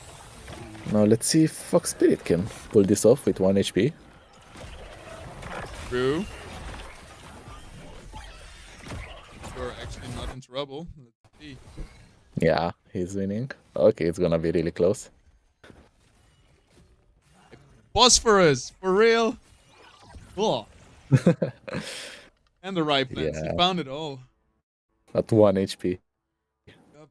I need the right plant so late as well. He had no copies of it at level 8. Watched earlier. And Void Cleaver. Come on, give your Phosphorus a second augment. Nah, but the Sucker's Gift is completely understandable. Yeah. It's really important to survive. Yeah.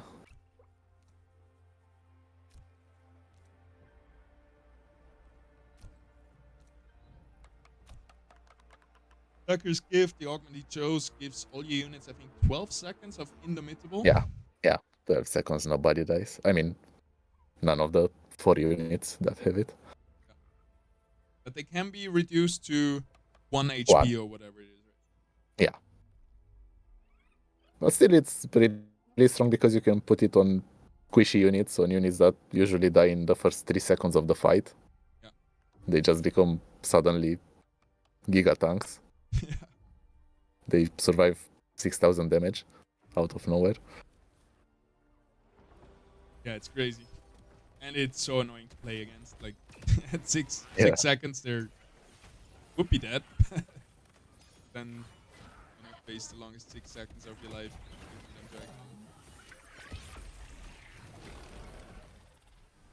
Right. I think Patat and Brian both on their last life as well. Yeah, everyone is on their last life. Yep. At this point in the game. Final round of the first game of the finals.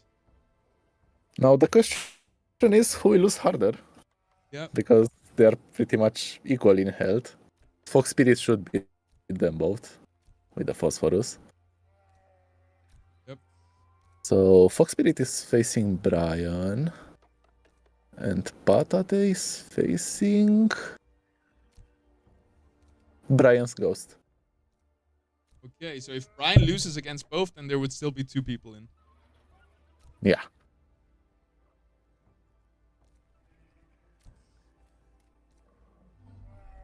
Ooh, and Patate is going for a Fisto. But he needs 2 more quizzes. Right. Wow, we're in this round, in the first round, we have already seen Phosphorus and an Ophisto and a bunch Yeah. of others. I don't think the Phosphorus can lose, honestly. Yeah, no, I don't think so either. That's Oh, we just also see a Jotun. Yep. Hmm. Jotun, but without augments and no behemoth, Yeah. I think. No Behemoth. After a 1 augment Ophisto, we see a 1 augment Phosphorus. I think it's very sad, but it is enough. Brian goes down. Okay, and did Patate beat? But that one Yeah. also versus Brian. Okay. Alright. Now, this one will be interesting because Patat has 6 air, which means dodge. I don't know if you A saw lot it, of dodge. but No. Fox Spirit had enough money to level up exactly to 9, but it's on 0, 0 mastery points, so he can't buy a unit actually for level 9. Oh. It's very. I laugh because it's so ridiculous, Whoops. and I would lose my shit if that happens to me. At this point, I don't know. I would sell something. I would sell the Fair Knight. Yeah, you lose Just to Templar. buy Like 2 you units. lose a lot no matter Yeah, what yeah. you sell. Yeah. Like, yeah. It's tough. Didn't do your math. What can you say? Well, on the upside, he does get hyper on pretty much everything. Yeah. But Yeah, on the he- downside, dodges. There are gonna be a lot of dodges. He has 1 chance here, killing the forest, because he's on the outside and it looks pretty good. Oh my, Forest Forest actually- got nuked. Instantly down. And you see Blotto, the main tank, on the very outside. But that is winning. Yeah, there's too much dodge. Nobody's doing any damage. And 100% this was positioning difference. Yeah. Getting that bird to get nuked like that. Yep. Very GG's. nice. Well played. It is. That's that taking it with the rogues. And I hope he doesn't swap away because this is a nice, interesting build. So in the end, he went for the Octius, brought in the Shock with the TB Ruko. He only had a Rilla stage 2. That gave him still Predator. Yeah, and a lot of composites open. Yep. Still a lot of room to improve. All right, now we should get in the scoreboard. I think you can see it, but Yeah, I let's so see. Oh, thank you. can also check it later. Beautiful. We can delete this.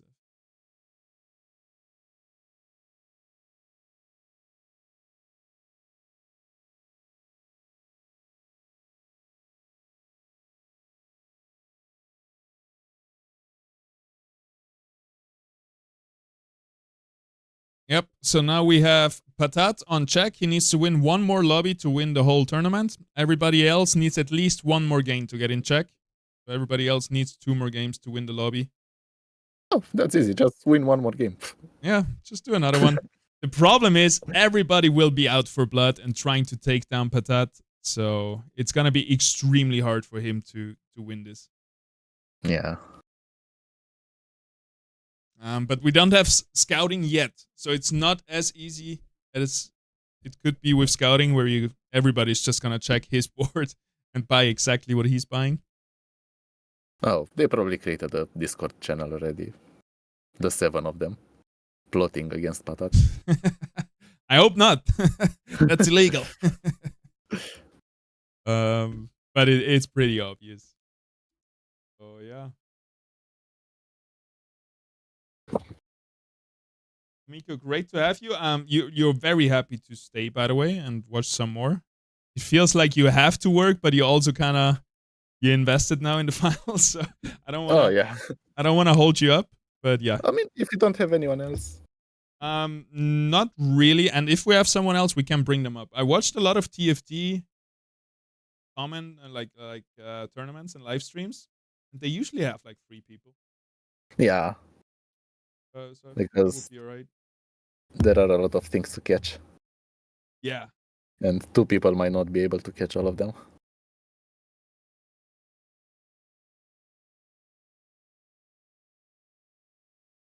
Rich said he maybe wanted to come. I want to shoot the shit a little bit with him. He should jump on. I think Terran, it's in the night, late in the night. And then we also had Neil for the end of the stream, which is not yet. But you're I don't want to assume something, but I think Neil was working more on patch A, you more on patch B, and it was like a little bit of a feud. Do I interpret that right, or? No, not really. Okay. I wouldn't consider it like that, no. You're both just it's all connected anyway, right? Yeah, we just want to get the best version there could be. Understand that. Because at one point I wasn't sure. Because I knew that the first time he pushed for it, Neil, was his baby, and it was a bit hard for him.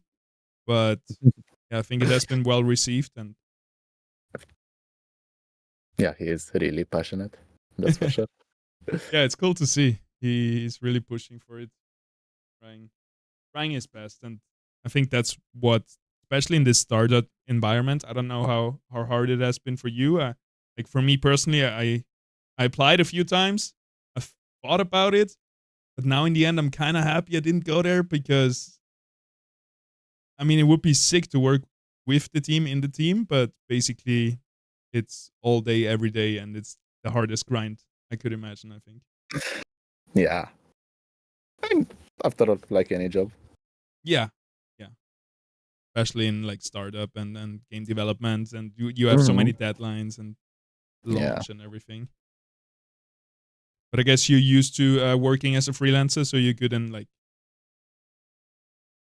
arranging your time and having a work-life balance and everything.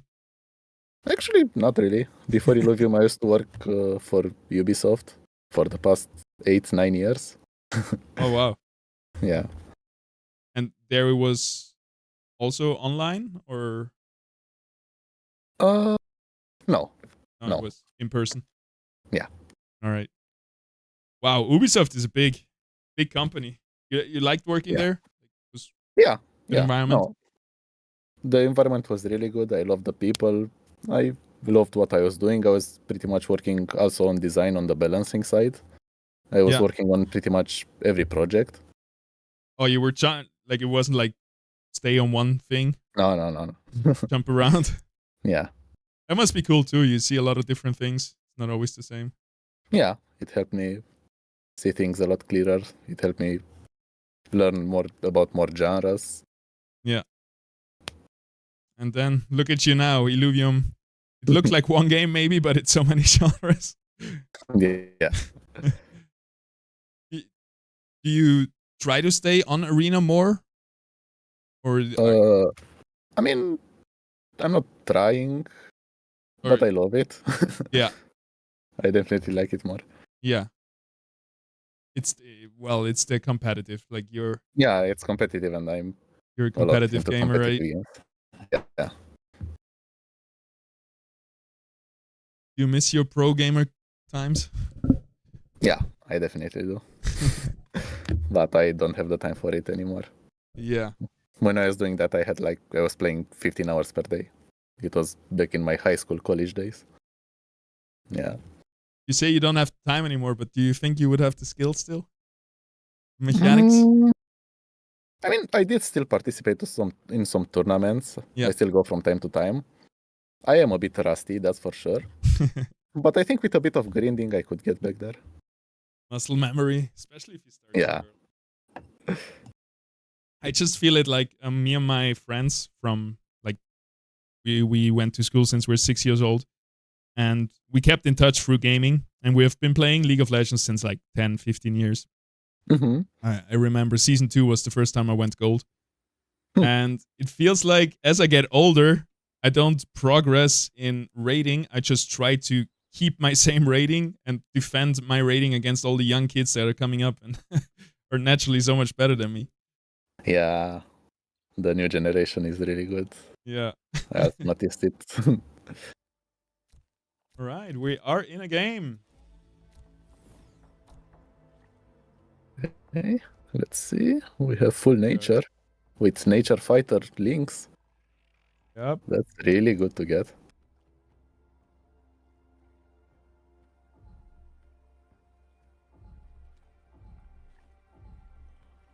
Good start. Nature fighter links. That's nice. That feels a little bit more balanced. No, well. Yeah. Well, actually, it doesn't matter. It depends which stage 3 unit you find, I feel like. Because I was thinking the arcane links is a bit overpowered if you can get that, but it didn't help Slicks last game versus a Phosphorus.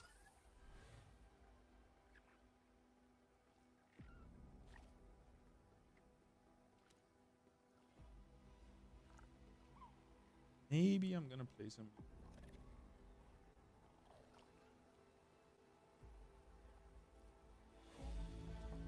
Slicks with the stage 2 air dock already.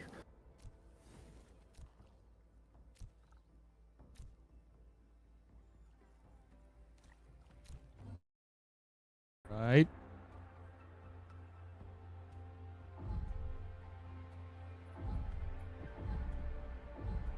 Surrender? What? What happened? Create a crash.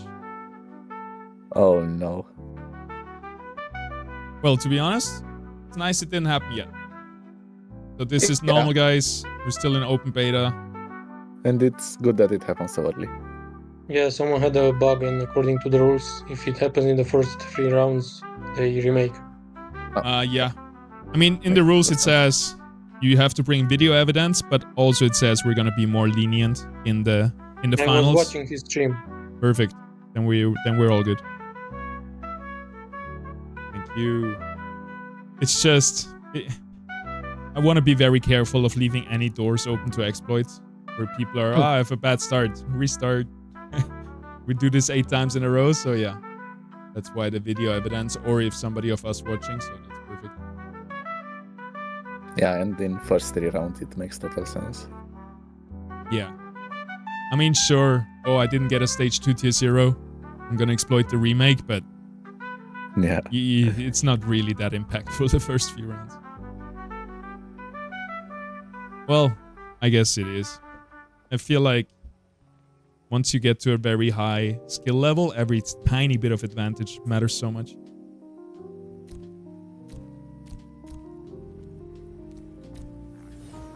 Holy moly, Anaf is zoomed out. I'm going back to Slicks. Oh my god, enough. He's flying.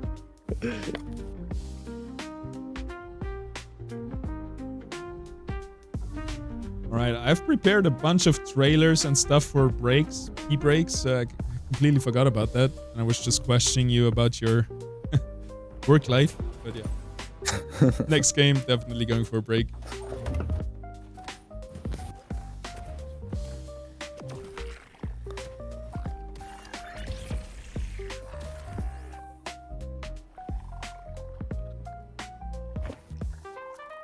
Alright, we got another PvE round. Hopefully no restart. Let's see how that goes. Okay. Slick's getting a quick stage 2 once again. Quick air volante. Who won't mind that? Keeping his bench clean. I like it.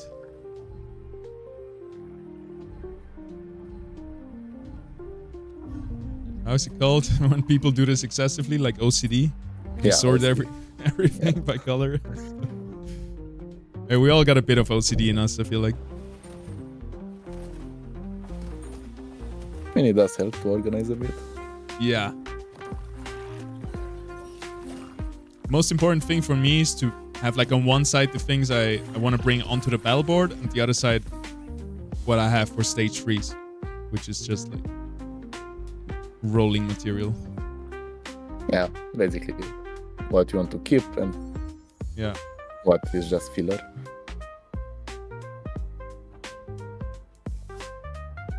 Yeah, and talking again about the kids getting better and better, that was the main reason why I started playing. It was Dota Underlords at first. Was to have a competitive strategy game, or Hearthstone actually, even before that. Oh. It just feels like the brain holds up a little bit better than the reactions over time. Yeah.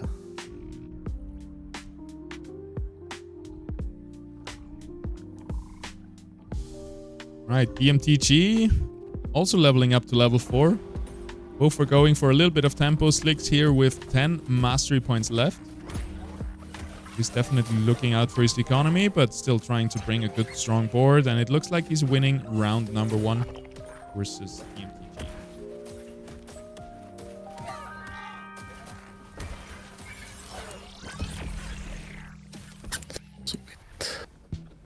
We got Brian the Brave, Apossium, Slicks, and Fox Spirit on the win. And then we got Anaf, Patat, DMTG, and Lemko on the lose. Already see a little bit of a pivot here, going into the tier 1 Fire Rogue. The itemized is Volante, always good. Tier 0s are good. Item carries. Already 3 rogues. Oh, he rolled? No, 3 rogues. Ah, 3 rogue.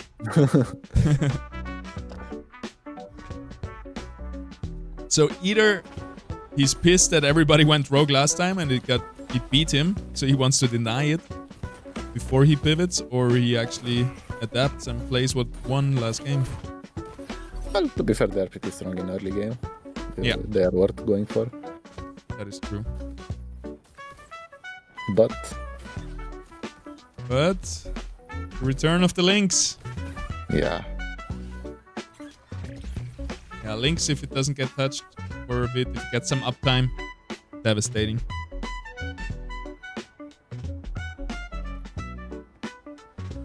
Oh, that's a lot of color in there.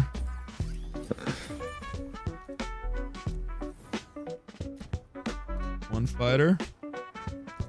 Can we get that monkey too? Or?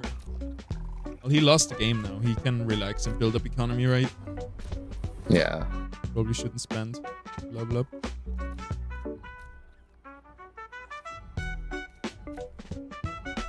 But monkey instead of one of the rogues. See that work out. Wait, Patate won, not Slicks. Yeah, with Slicks.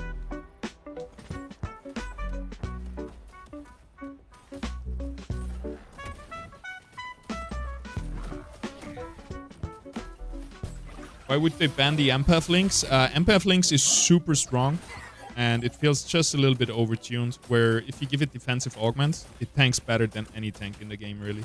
Plus, it heals everything. So yeah, we were thinking about not banning it and just not banning. We don't want to take balancing into the hands of the organizers, I feel like. So yeah, in the future, I think we're trying to only ban broken stuff. And whatever is OP is OP. Because there's other augments that might be very strong. Except Lifestorm, for example. We weren't sure about that either, but yeah. We asked the players, and the majority agreed that Lifestorm plus Virtuous Lynx was too broken, so we banned it. So there was no Virtuous Link so far. So yeah. It's as if it was not banned. Yeah. If it is there, they actually have to restart the lobby. So okay, interesting. Yeah, that makes sense. Yeah, just helping you a little bit there with the balancing. You're welcome.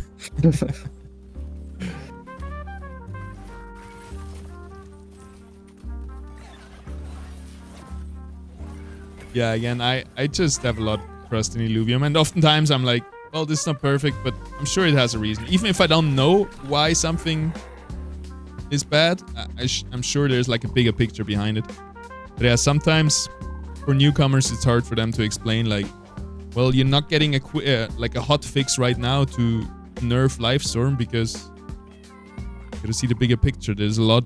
If you bring a balanced patch, or it should be more than just one thing quickly changed, right? Yeah, we're working on a way so we can fix things a lot faster. Do you have any prediction when we get the gauntlet on mainnet? The Ranger? Not sure.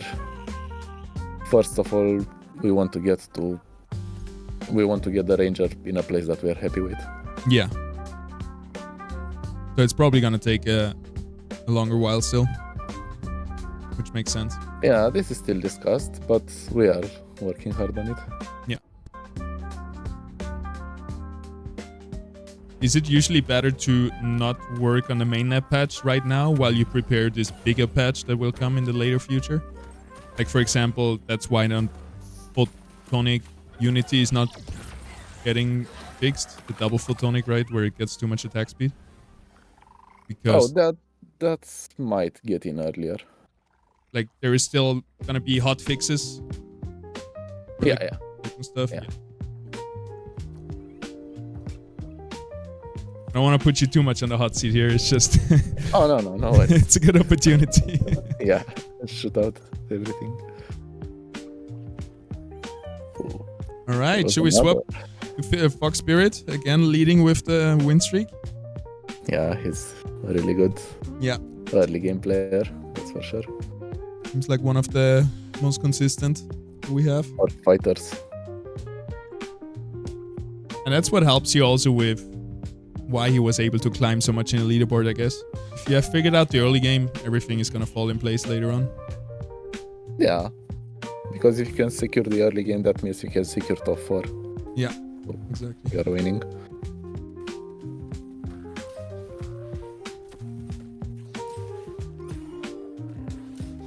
Yeah.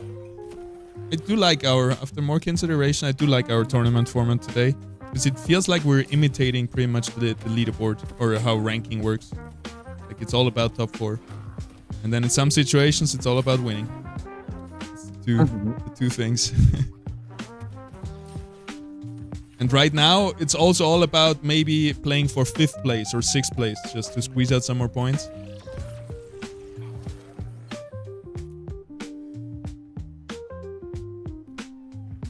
Alright, Fox Spirit.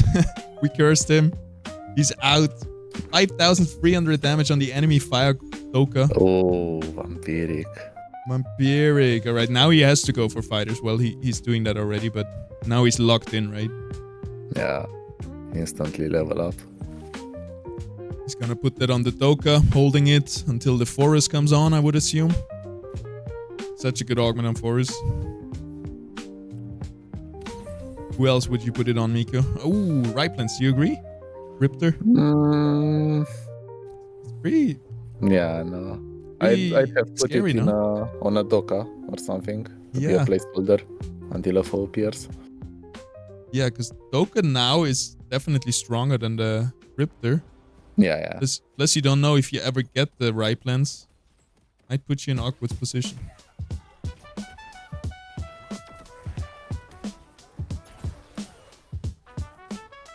Unless he's going for Berserkers, but it doesn't look like it. He has no Monkiers. Yeah, save that. Just one.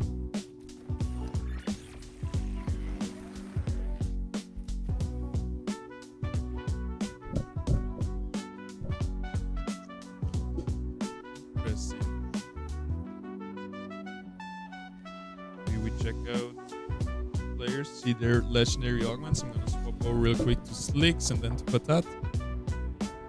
Leaks. That's a Stellar Devourer. Oh yeah, that's pretty good on a rebel. And Patat, who's also watching the board from the sky. Oh no, I remember. That's why I haven't watched Patat today yet. I remember he can't even see anything. He's really immersed in the board skin. Yeah, I need like binoculars to I don't know how people play like this. Maybe he's playing on a 50-inch screen. Yeah, I think that's it. Something like that. All right, but what did he get? I can't even see it. Also stellar. Also stellar, yeah. Also on the Revo. All right. Slicks is contesting Patat's play. Haven't seen Lemko today. Perfect camera positioning. Gotta give him that. Well, not perfect, but...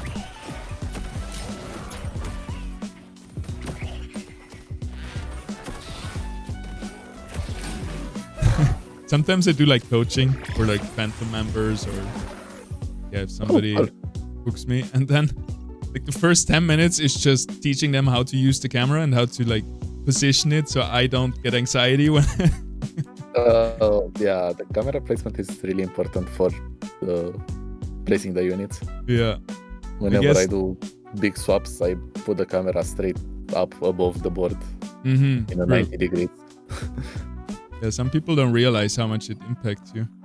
And right, like now, do you see Lemko? How he's like looking up and down to his bench again? Like, yeah. That like that really grinds my gears again. I need to have it in a position where I can see all units, my bench and their bench.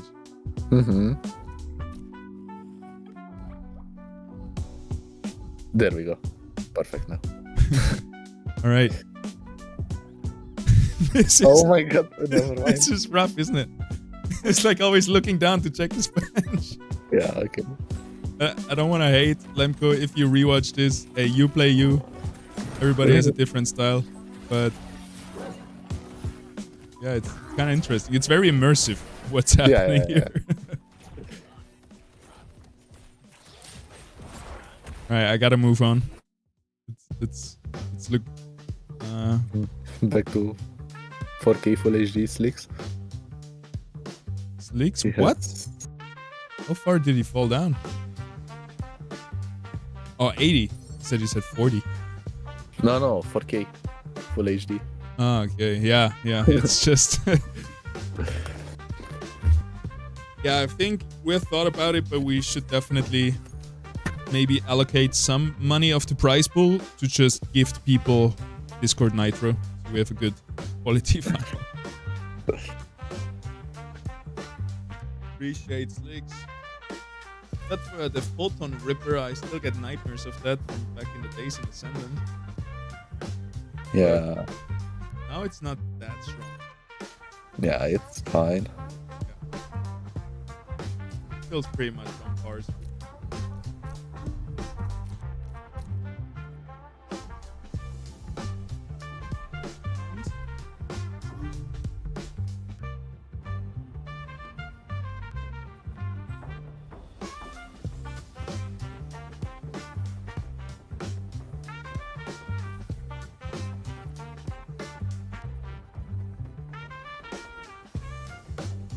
So again, the only player who can win the tournament in this round is Patat. Ah, now I get it. Of course, Slicks is also going for rogues.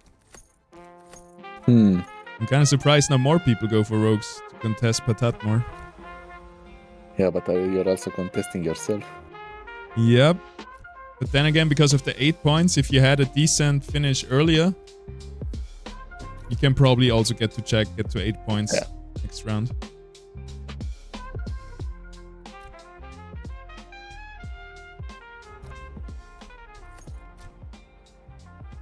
Yep, he's gonna give him a hard time.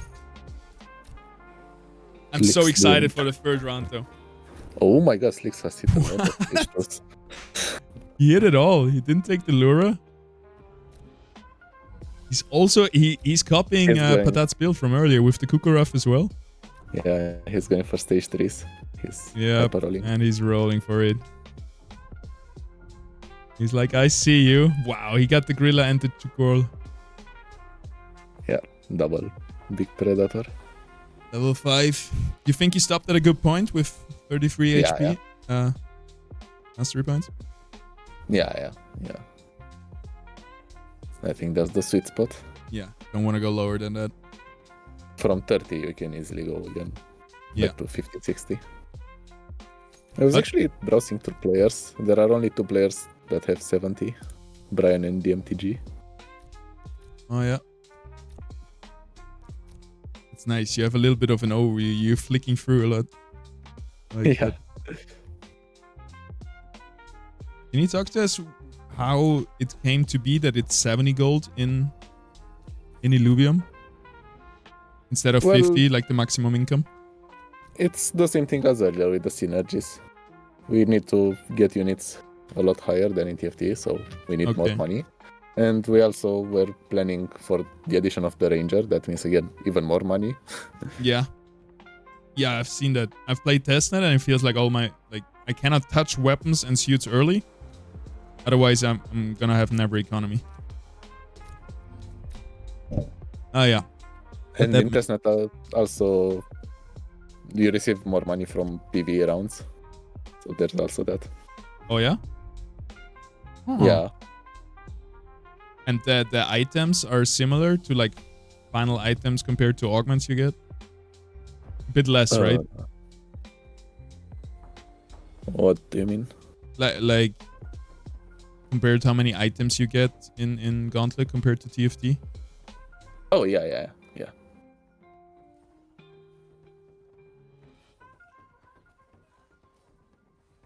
Probably similar. Okay, that makes sense. So you just want to make stuff more available, so you kind of hypercharge the economy a little bit. Yeah.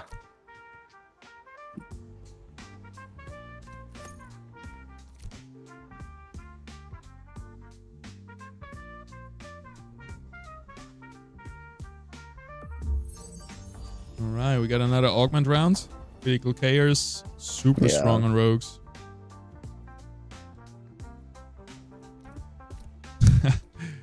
He has all the units ready already. Yeah, 3 stage 3s. Yep. Nope. One more. Nope. One more. Nope. In there. Oh no. He's going under 30. But he did get it. Yeah, he needed that dust, it feels like. He wants to keep on the win streak. 6 win streak already. Oh, and he has 2.5 dust. He has 2 revos. Wait, what? 2.5? Yeah, that's what I like to call it. Ah, the 2 rivers. Was trying hard to try to figure that one out. And one of them has Stellar Devourer, so it feels like 3 dust even, because they don't roll at the same time. Well played. Against fighters. Yeah. GG. You need some True Strike augment against that. You want to have a chance? Yeah. That's one thing that we have to deal with. A way to counter blind, dodge, everything. Yeah. Because I feel that currently there are not enough ways to get through sight. Yeah, I can see that. That's still kind of broken, since it has been for a long time. I'm just checking the scoreboard, because it does have interesting dynamics now. For example, Patat, it doesn't seem like he has to go for the win. Nothing else matters. So he plays the game very different to others. Because then we have Slicks. He went out 4th place, so he needs at least... the 5th place to make it to check. That's why he's contesting Patat, making sure he doesn't take away the tournament from him.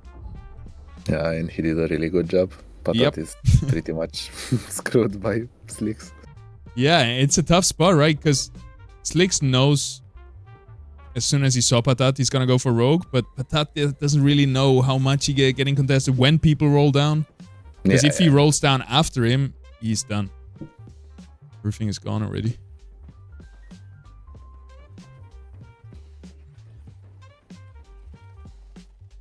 And then, for example, DMTG, Thomas has 1 point, and he would need at least the 2nd place to get to a check next round. Lemko needs at least the 3rd place. Anav at least a 4th place.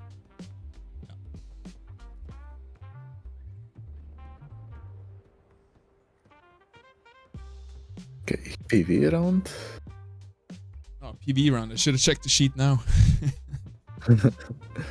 Not so smart. Slick's still on 8 wins. Beautiful. There's another Kuka.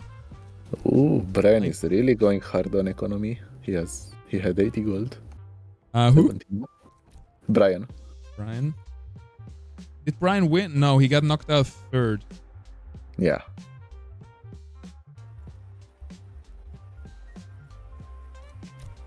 And even though you could say, oh, it doesn't really matter the exact positioning because, you know, most people will get checked, it still matters in the end for your ranking because just, yeah, you still need every point you can get for every placement to get number 2, number 3, or whatever it is. Mm-hmm. Yeah, we've hosted 2 weeks now in a row, and I can't wait to play myself again. I'm getting itchy on the sidelines. I can't imagine how you must feel in this regard. Yeah. I would actually loved to play on this format because I'm a player that goes for consistency usually for top 4. Yeah. I'm not really hitting top 1, top 2 that often. But I'm also not really hitting top 5, 8 ever. Yeah. Yeah, I think it's a cool system with the checkmate because you need to win at least one at the end. Because in my first tournament, in the Inferno tournament, I was the highest in points, but I haven't won a single round in like 7-6 rounds or something. Oof. If there wasn't this round, I could have won the whole tournament by never winning a single lobby, which kind of feels weird, but yeah. Mm. Anyway, I then went for last place and threw it all away in the last round because I played it risky for the win. That's the way. Yeah. It still haunts my nights, but... Oh. He got the Kukaraf. Kukara... Oh yeah, he does. He doesn't know what to sell for it. Yeah. That's still awkward. I think this is fixed in testnet. Yeah, I saw it. I thought it was so cool that... Yeah. Something like this is also already in. Yeah, these situations are... I mean, he can sell the Chuko, right? He does have stage 3 Chuk. True. Is he just holding it to deny Patat even he's more? just denying. Yeah. That's a bit toxic almost. But that's still doing great here. Like, it doesn't look as one-sided as you would think it would. Vermilia hitting hard, Wait, I think. he's actually winning. He's actually winning. Yeah. What? He's checking. What happens here? Wait. Double Revo. 6,800, one of those Revos. Yeah. And 4k another. What do those Revos have? Stellar Devourer and... Oh, they don't have that much. Interesting. Yeah, the Gorilla with toggle augments did nothing. Probably just permanently silent, blinded. Yeah. I think that's it. And that felt kind of bad when we were playing Ascendant with the Rogue meta, where it felt like it was so random which Revo would get the better role and just snowball the fight. Yeah. But there was definitely more at hand here. It's still crazy to me that he lost, but definitely something to rewatch, that last fight, Slicks versus Patat. Yeah. Ooh, we have the stun augment on the Scarabok. It's disabling rogues for 6 seconds.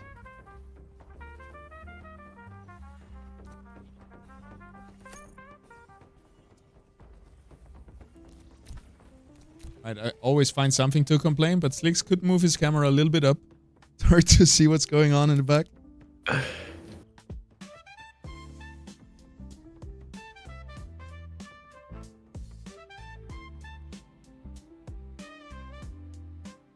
Alright, Potato is last live. Maybe... No, we can't. He has the worst camera. I would like to watch him, but no.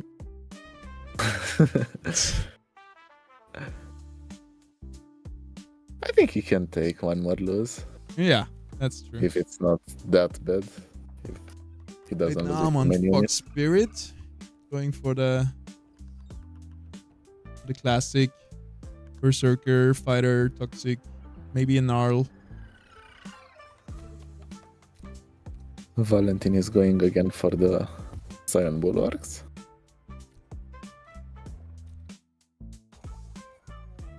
And Bulwarks. Enough.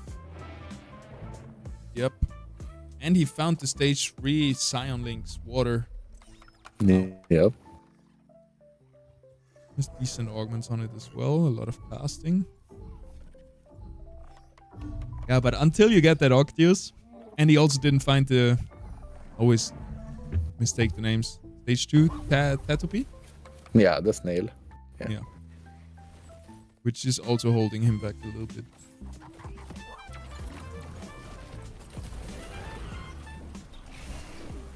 Sniped the pangolin.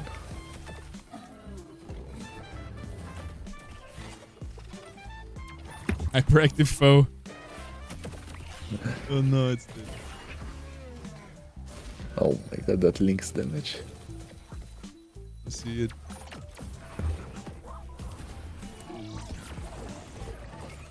Solid, solid. Taking Yeah. another hit. Brian And is again, almost dead. everyone getting so low. Aside from Slicks. Yep. Everybody's just, yeah. Slicks is up there in his throne, and everyone 66. below him. With the rogue build again. I'm really interested what people are gonna play in the third game, which will most likely be the finals. Because yeah, whoever wins it will probably take it. And I love those mind games, right? Like, all right, you play rogues, now I'm gonna play this and that. Yeah. I've never seen Sticks play rogues. He pulls it off really good. Yeah, all the practice that people put in, if they just can seamlessly pivot to new compositions they haven't played in the tournament yet.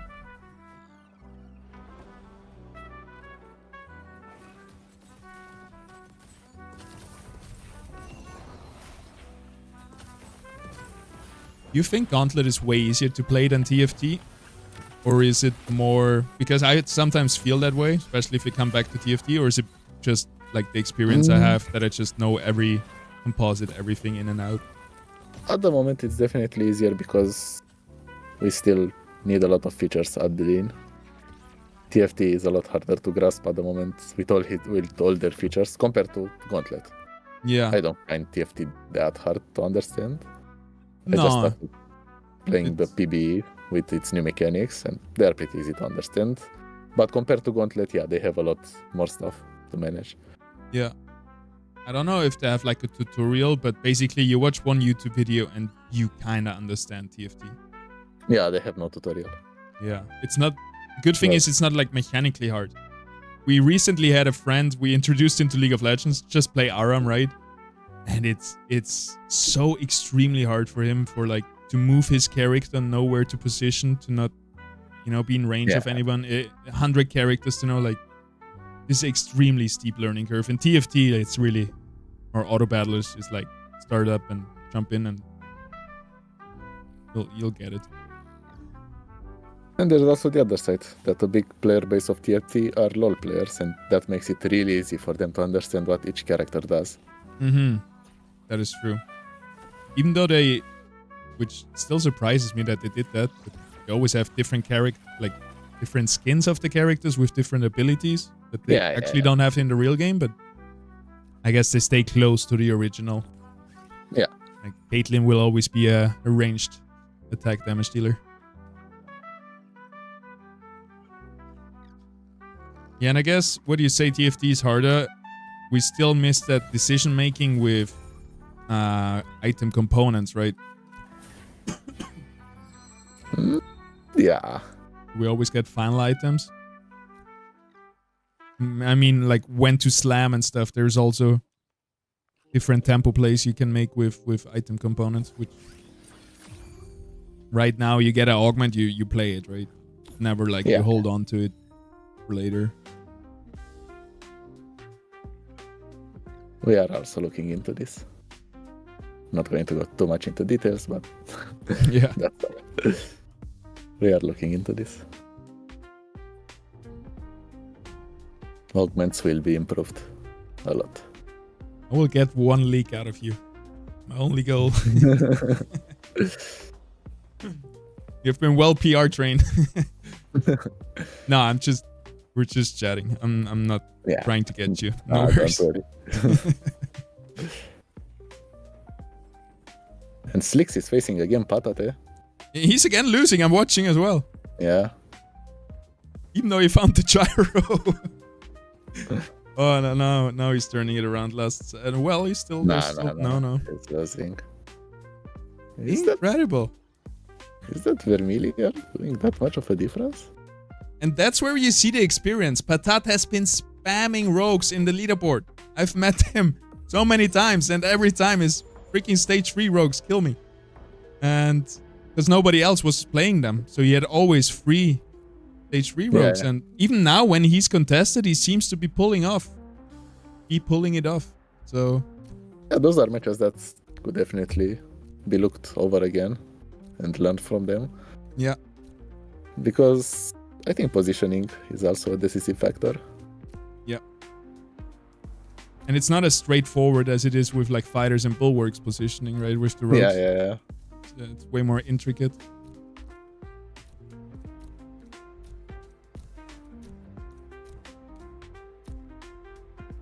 Oh my god, everyone's so low. 3 players could lose this round.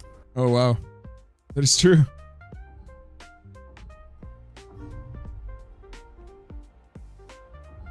Aposium and DMG are out already. Let's see. Lemko wants to stay alive. He needs a good positioning. Get checked. And also Anaf. I think the other ones don't mind as much as they do. Brian right here. Having a hard time against Slick's rogues. Funnily enough, Slicks is beating absolutely everyone aside from Patat. Yeah. Well, good luck to Patat. I would love to see him get a second win while being contested. Oh, never mind. He's losing. So close. The blind. My. Wow. Yeah. He lost. Yeah. Well, good for Brian. Top 4. Oh no. As I said it, Lemko and Anaf needed to get a high positioning. I don't know if that's going to be enough. They're both knocked out. We have a very similar final top 4, I think. If not the same. But it actually managed to get back to top 4. Yeah. From a really rough position. He was really low HP. Yeah, he has been on 19 for a long time. It must be a big win streak. 4 win streak. Level 8, Malura. He almost has a slash in as well. Yeah. If he gets that slash in with those augments, that might be enough for him. Yeah, those augments are insane. That's so funny. All these tier 1 rogues got contested. Now he just got all the tier 3 rogues. Stage 3. Oh, and he's facing Slicks again. Damn. Yep. Positioning wise, we got the... I really want to pay attention to the positioning. Yeah, the Quinks is in the bottom. So he's gonna be unkillable. I think that's the drop aggro at 40% augment, right? Yeah. And we have the Rebel rolling in.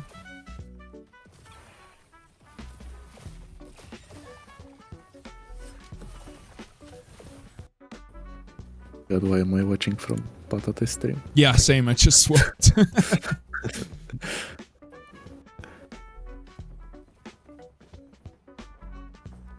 Yeah? Losing again? Happened. I want to see the damage that Patat did. Yeah. Is it actually happening? I can't believe it.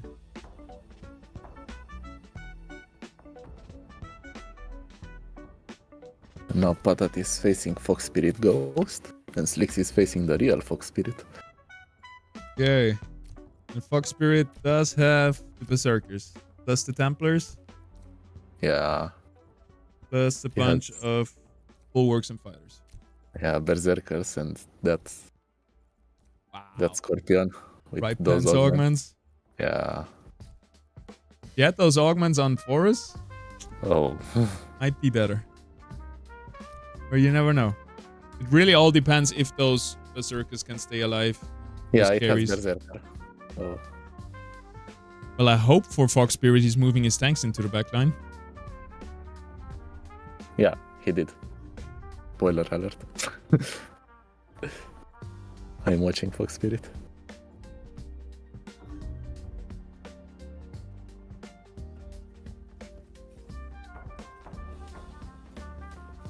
Okay, the Scorpion is pretty much ignored. It should have time to ramp up that attack speed. Nah, not anymore. No. Forest, if it had better augments. Hyperactive That's- Forest. Yeah, the Forest is struggling back there, but Yeah. not enough.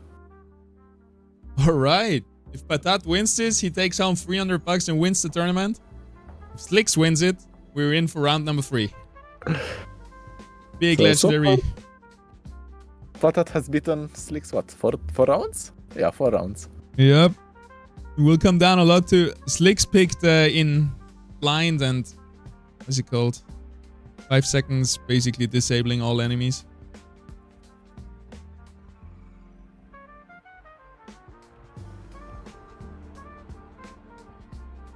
Let's see Patat's legendary augment. I can't tell which it is. I think it's the one on the Revo, maybe. Nothing really.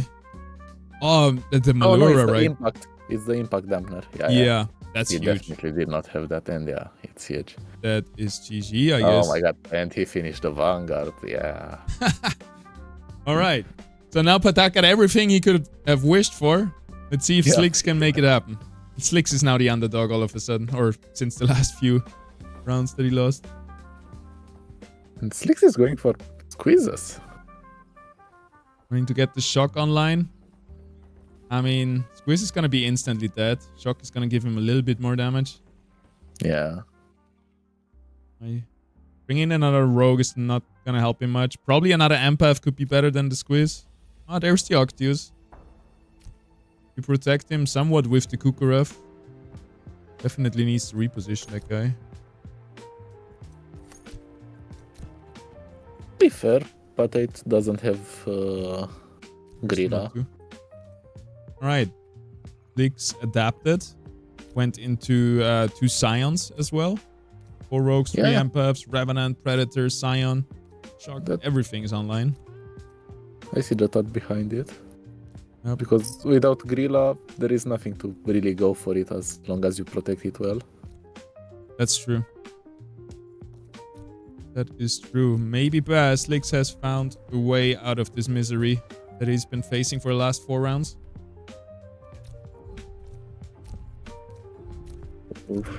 But Comes down to here. I don't think Slicks can survive if he dies. yeah, Maybe.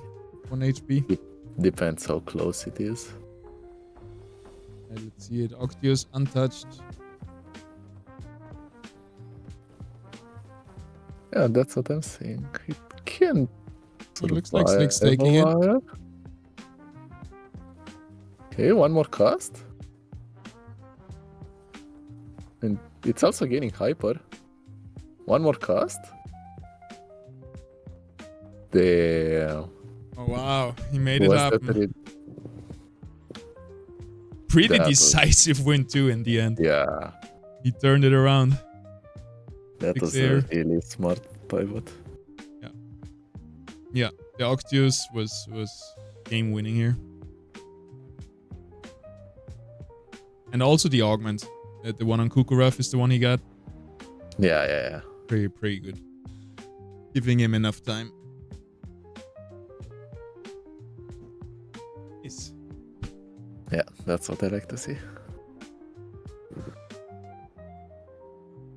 I'm also expecting players to eventually learn really well the hypers. I tried experimenting playing with 2 types of hyper, like having, let's say, full fire on the board and having full water on the bench, and swapping them out depending on what the enemy has. Yeah. That has been like the hardest thing for me to have enough time to actually check out enemy things, enemy affinities, counter them, position against them, right? Usually I just stay with what I have. But that's cool. There's a high skill ceiling for some of these things that Illuvium has introduced. Yeah. All right. This time I'm not going to forget it. We're going to go into a break. We're going to play some trailer. I think first is going to be the Beyond trailer. Most of you probably have seen it, but still a really good trailer. And Beyond is coming out in 5 days. And then we also have the launch trailer that you all know and love. And we're going to get refreshed and come back stronger for the last game of the finals. See you in a bit, guys. Sweet. See you then.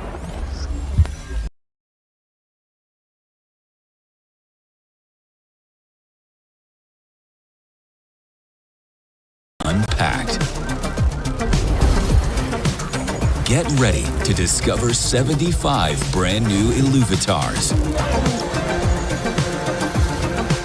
Bond your accessories and raise your Illuvatar's power level. Complete collections and unlock countless rewards. Emotes, skins, drone blasts, and battle boards. Flex your style while you beat the competition.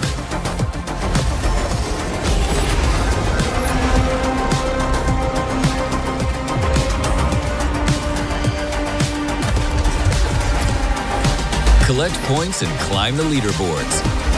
Wave 3, launching November 21st. Get ready.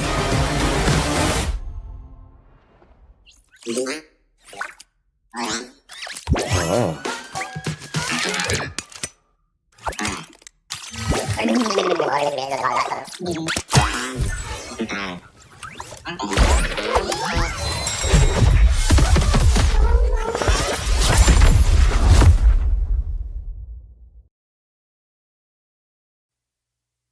Come with me, Illuvium was always more than a dream. and you'll be It was our calling. in a world of pure imagination. If only they knew the truth. We'll begin Scans indicate a dead planet. But I can feel it. This is Illuvium. Find me, child, Activate scouting vessel. and show our people who you truly are. She won't decide our fate.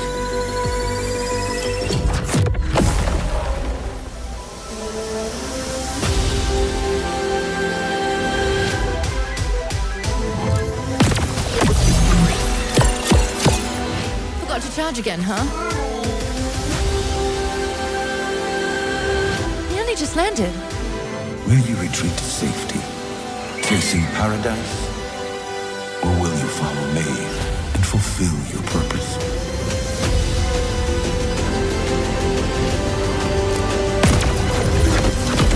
We'll find her soon. There's no way off this island.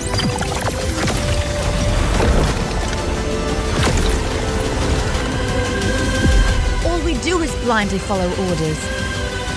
I need to know how this ends.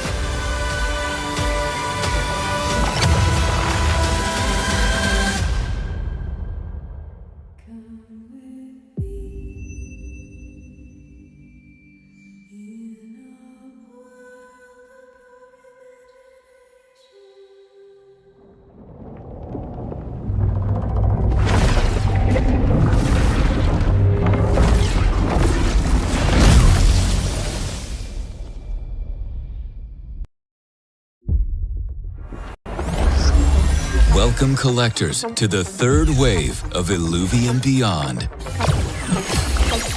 Millions of unique combinations waiting to be unpacked.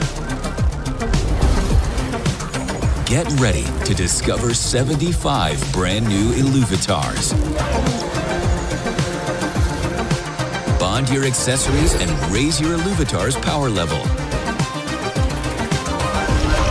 Complete collections and unlock countless rewards.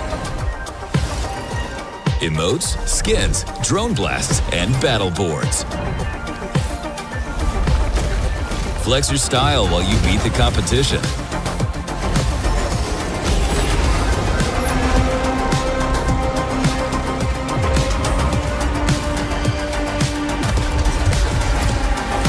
Collect points and climb the leaderboards. Wave 3, launching November 21st.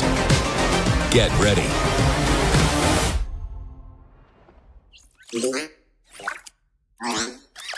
Oh.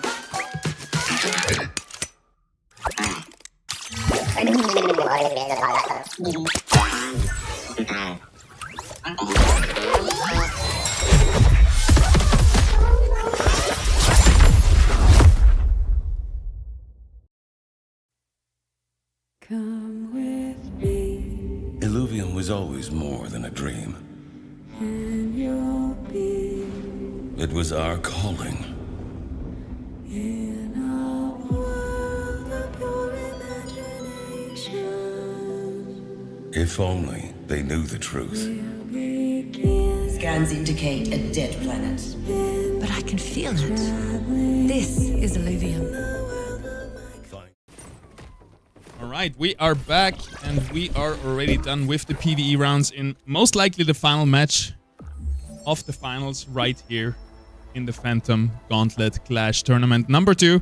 1,000 bucks on the line. We started with 64 players, now we're down to the best 8. And we are in the third game of the finals right here. Sorry, I was running, I'm out of air. Oh, the game is going. Yeah, they started already. I quickly ran for a drink, and now we are in the first PvP round. Oh, and I already see a Groko stage 2 with Swiss strike on it. Interesting. Yeah, we are mostly gonna be watching Slicks again because he just has the best stream quality, makes the most sense. And I've heard feedback that people would like to see more of just one player to not get confused. The thing is, guys, if we don't check more different people, we're gonna be very blind. We're not gonna know what's going on. So as much as I would like to just follow the journey of one player, we do have to see the whole picture a little bit, what everybody's playing, and makes more sense, I think. At least a minimum, so that we are aware what everyone is playing, their economy strats, their positioning.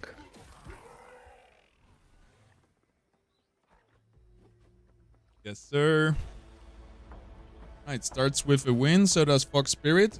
Let's actually check the score sheet real quickly, because that's going to be important for this round. Who is in check? We only have 4 players.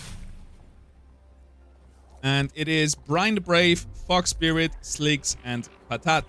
Those 4 players can win this tournament by winning this game right now. All the other players need a little bit more score to be able to get into check position to close it out. So Patat, Slicks, Fox Spirit, and Brian the Brave.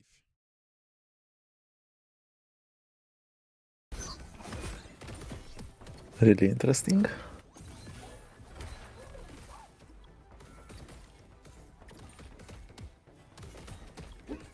I'm very curious what everybody's gonna go for. We have seen, so basically we have seen Rogue, Phosphorus win, and we have seen Rogue win 2 times. Yeah. We haven't seen a lot of Scion, which was usually the dominant synergy. I also feel like. expected to see a lot more science. Yeah, me too. And the last 2 tournaments, it was definitely dominant and the most consistent. Maybe not the best at winning, I would say, because the other compositions have those stage 3s that carry them. Well, if you get a Scoriox, then it's a winning composition, I guess, or any other stage 3 like T4S. Not Ophisto. Well, not if it doesn't have a damage augment, so it one-shots people. That was really the problem there. That Octius wants that recast, that reset on the first cast. Needs to get that kill early on.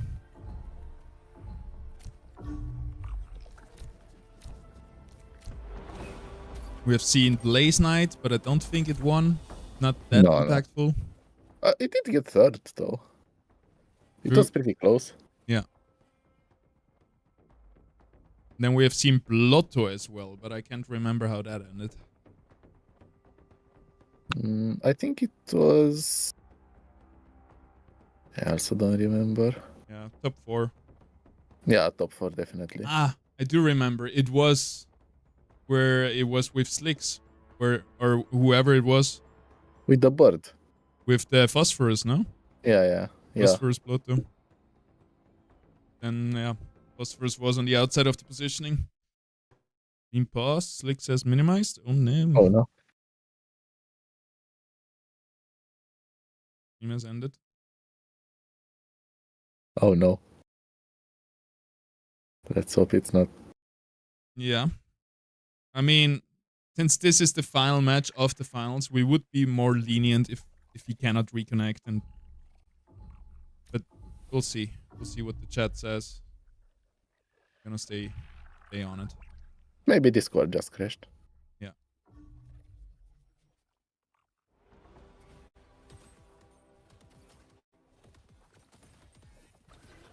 Who should we watch till then? I just checked out Patat, but I'm gonna move away from him.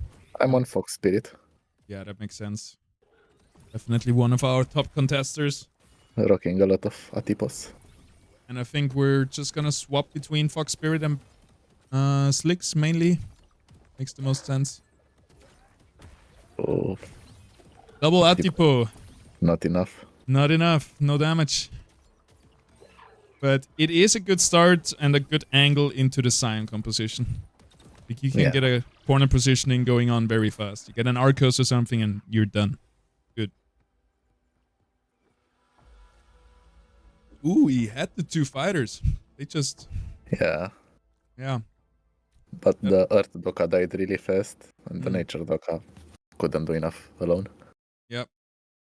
Empaths, right now, similar to Bulwarks, if they're not tanking for your damage dealers, you're doing something wrong. Yeah. At least in this scenario where your empaths are your only tanks.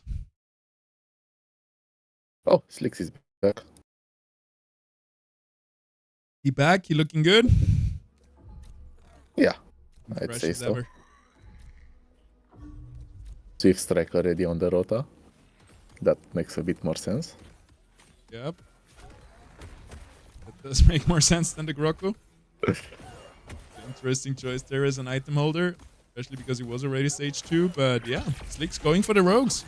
Found some confidence in his last game. Oh, I wonder what Patat will go for. Yeah, I'm gonna stay on Slicks for now, but maybe Yeah, I'm checking. But you no, can nothing. snipe a little bit. I think he's going for rogues again. Yeah. Ow. He has stage 2 Kangaroo, he is going for birds, he just bought Chukos. Yeah. Yep. And Yeah. He's Hey, they hyper did- rolling. they did the thing, He's hyper same rolling. thing last round, and it worked. They went first and second, so Is Slicks rolling? no. No. Okay. But that is But rolling okay. already. Yeah. He started Oh. rolling. That's early, huh? He's rolling down to 0, I guess. No. He just rolled a bit. Ah, okay. He got some stuff. He got stage 2. Drop Bear, Kangaroo, Bird, Revo. Oh wait, no, the Revo is not his. Cool. Yeah, Slick's got the Revo. Also, Anaf, one he's playing against, also has a Revo. Be hard to find a Gyro this game. Which is an important unit, important upgrade for your rogue build. Yeah. That helps Slicks a lot.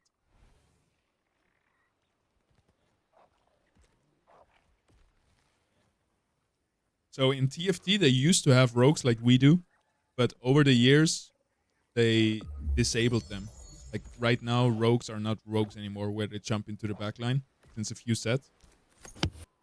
Do you think Illuvium can make rogues work, or do we have to go eventually down the same path? I'm not sure. Honestly, the rogues don't feel that bad anymore since we made the changes to the hex system. Yeah. So they can't really fit so easily. Yeah. in Yeah, I every can see tiny that. bit of It got space. better. I don't know. Even regarding TFT, I don't know if it's forever removed. They just do a lot of different things from set to set. Yeah. They, And even when they do remove rogues, they add up other mechanics that are similar to rogues. yeah, that's true. Something like Predator, I think they had also. Yeah. Still something you They jump. also had the Reapers, where they send ghosts. It's a lot of stuff. Yeah. I mean, you gotta give him that with all the sets and every time reinventing the whole game over and over. They Yeah, keep it yeah, fresh and they have Yeah. so much of things like tried out and that, first of all, we can take inspiration from, but also they can Yeah. bring other reiterations of stuff they already had and stuff.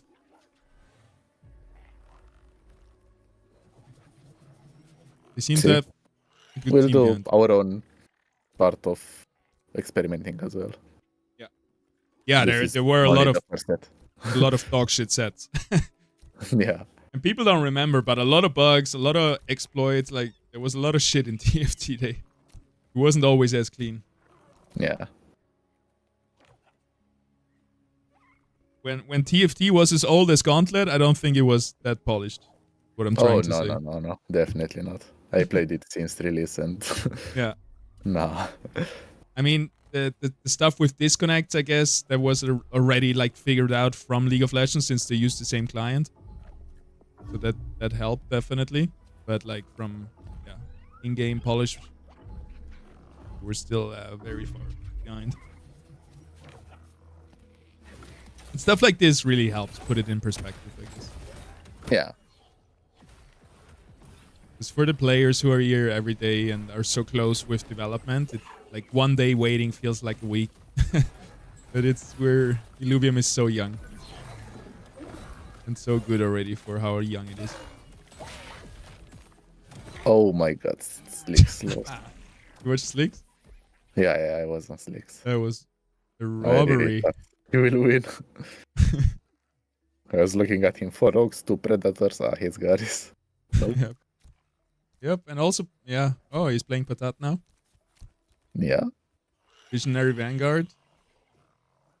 I like Visionary Vanguard a lot. I don't know how good Warp Wave Assault really is for rogues. I mean, it's just so good overall, I guess. Yeah. It's gonna help a lot against air, blinds, anything.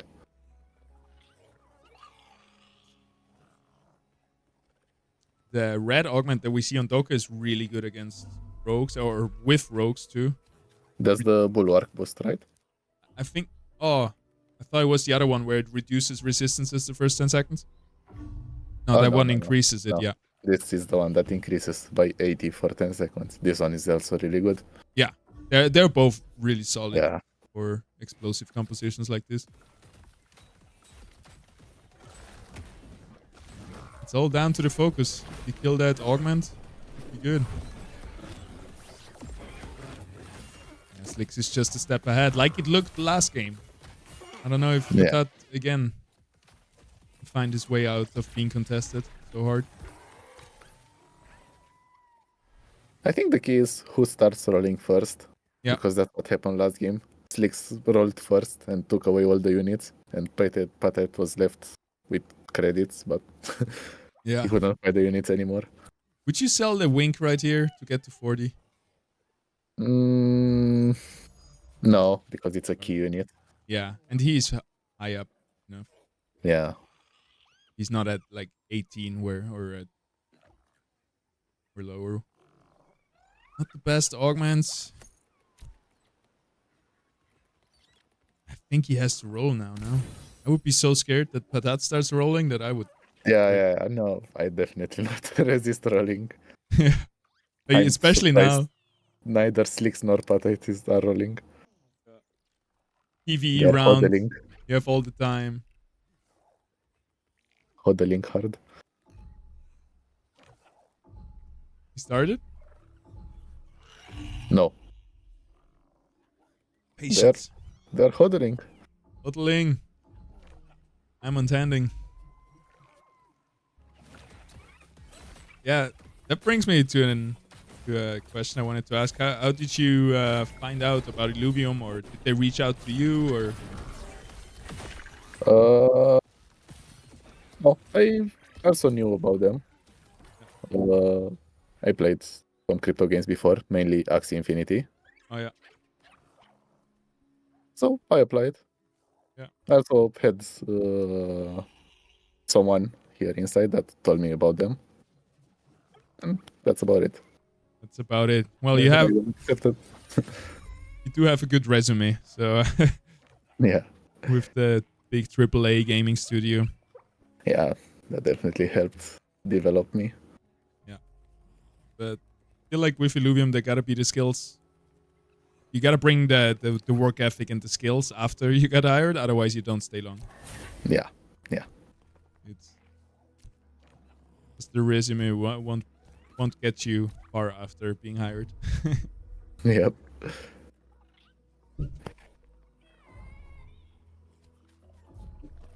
By the way, Toriel, if you can hear me, be happy to chat to you also a little bit. Yep, I'm here. Hey, I thought so. I'm just busy watching. Yeah. How's it going with the back end? Thank you, by the way, to you and the whole Phantom team really that's doing this. It's going really well. There was a few problems at the very beginning, but they're all sorted and yeah, now it's smooth sailing. Beautiful.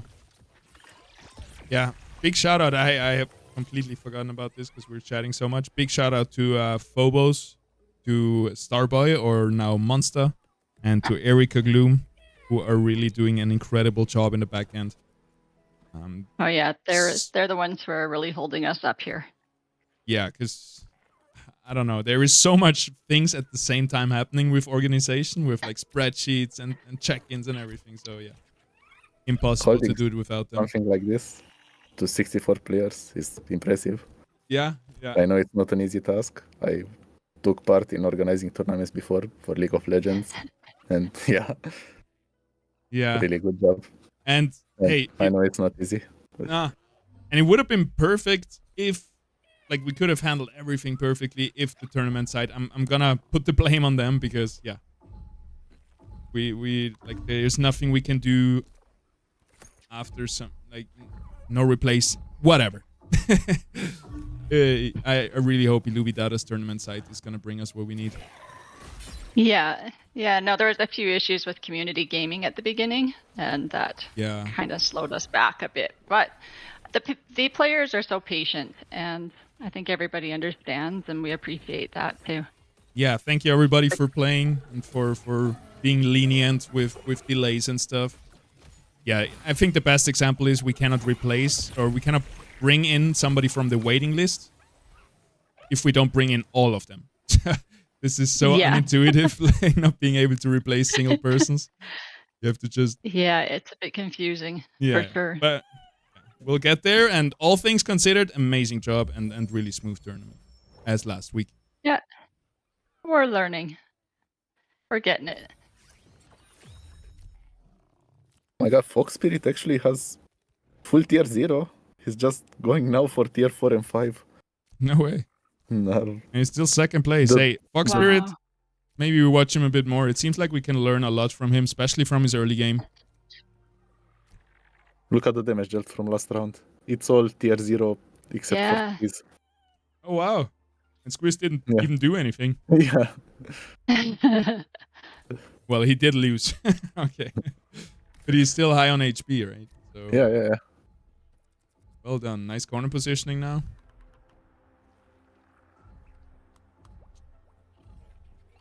I guess economically, it helps a lot to play like this. Yep. You basically spend no credits. 70 gold.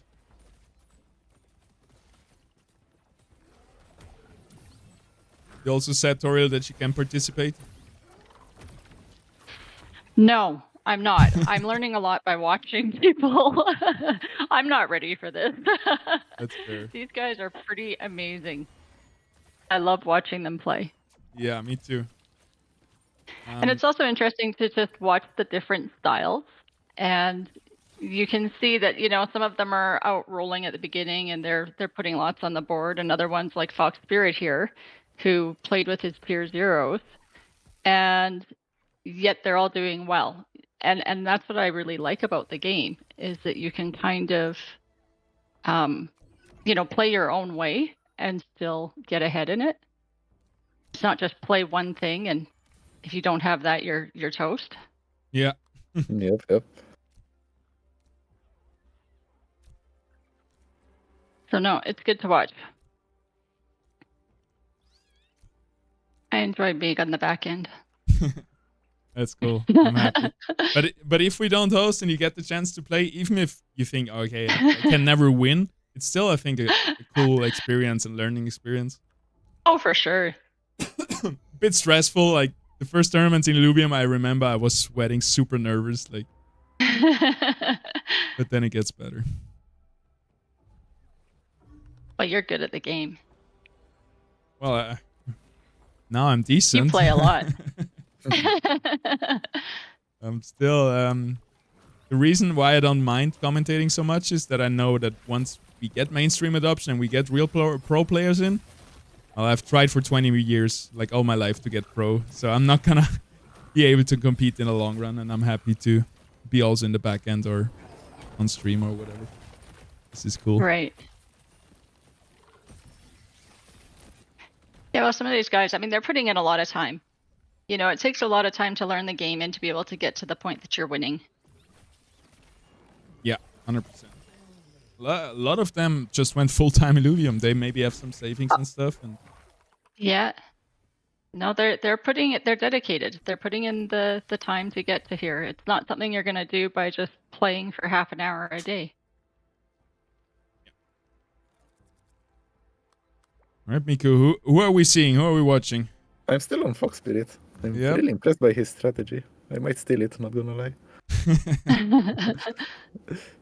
Yeah, I wish we have watched from the beginning. But we have the last build that he showed us before he transitioned away.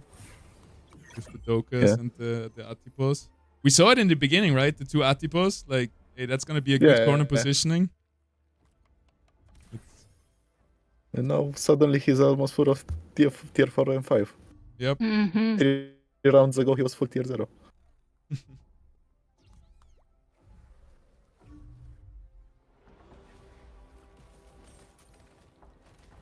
All right. Still got lots of money left too. Like, yeah, he's doing great.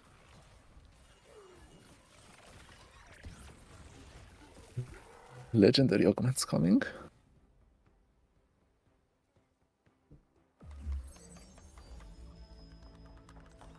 Ooh. I guess times 3 spite. Oh, Vanquisher, yeah. We're gonna have Richard Dickings himself join us for a little chat as well. Sweet. That'll be fun. Good. Mm-hmm. Today's a little bit more relaxed, a little bit more laid back. Last week with Jimbarino, we went all out. You're not in a suit today? I was thinking about it, but then I thought it's not gonna be my thing. Like, it's something special. And if my co-host also is in a suit, but yeah, I know. I'm chill. The first time I meet Miko, I'm not gonna ask him to put on a suit. Bit overstepping.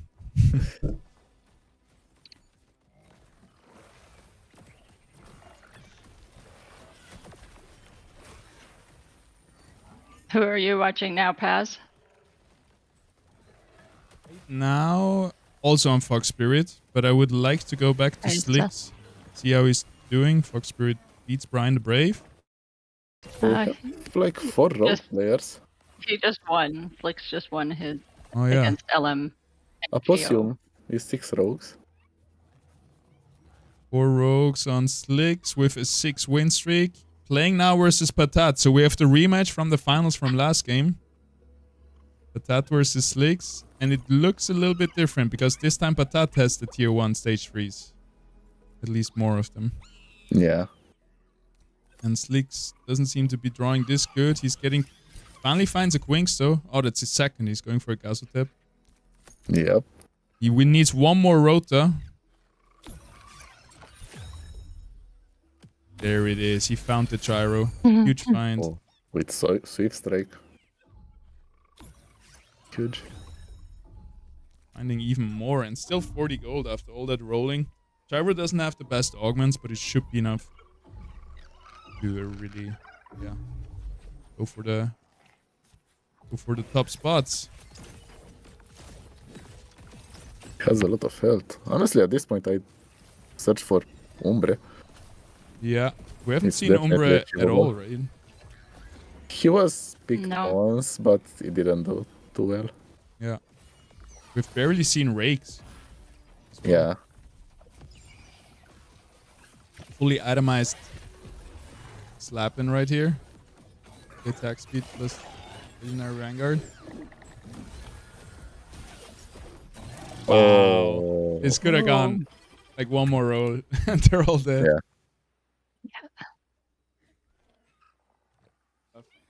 Right, if anybody sees Rich in the channel chat, let's move him over here. Okay, I'll watch for him. But he might be AFK again. He's a busy man. He's wearing a lot of hats.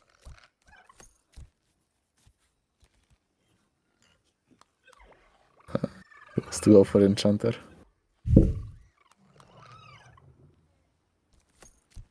Nope.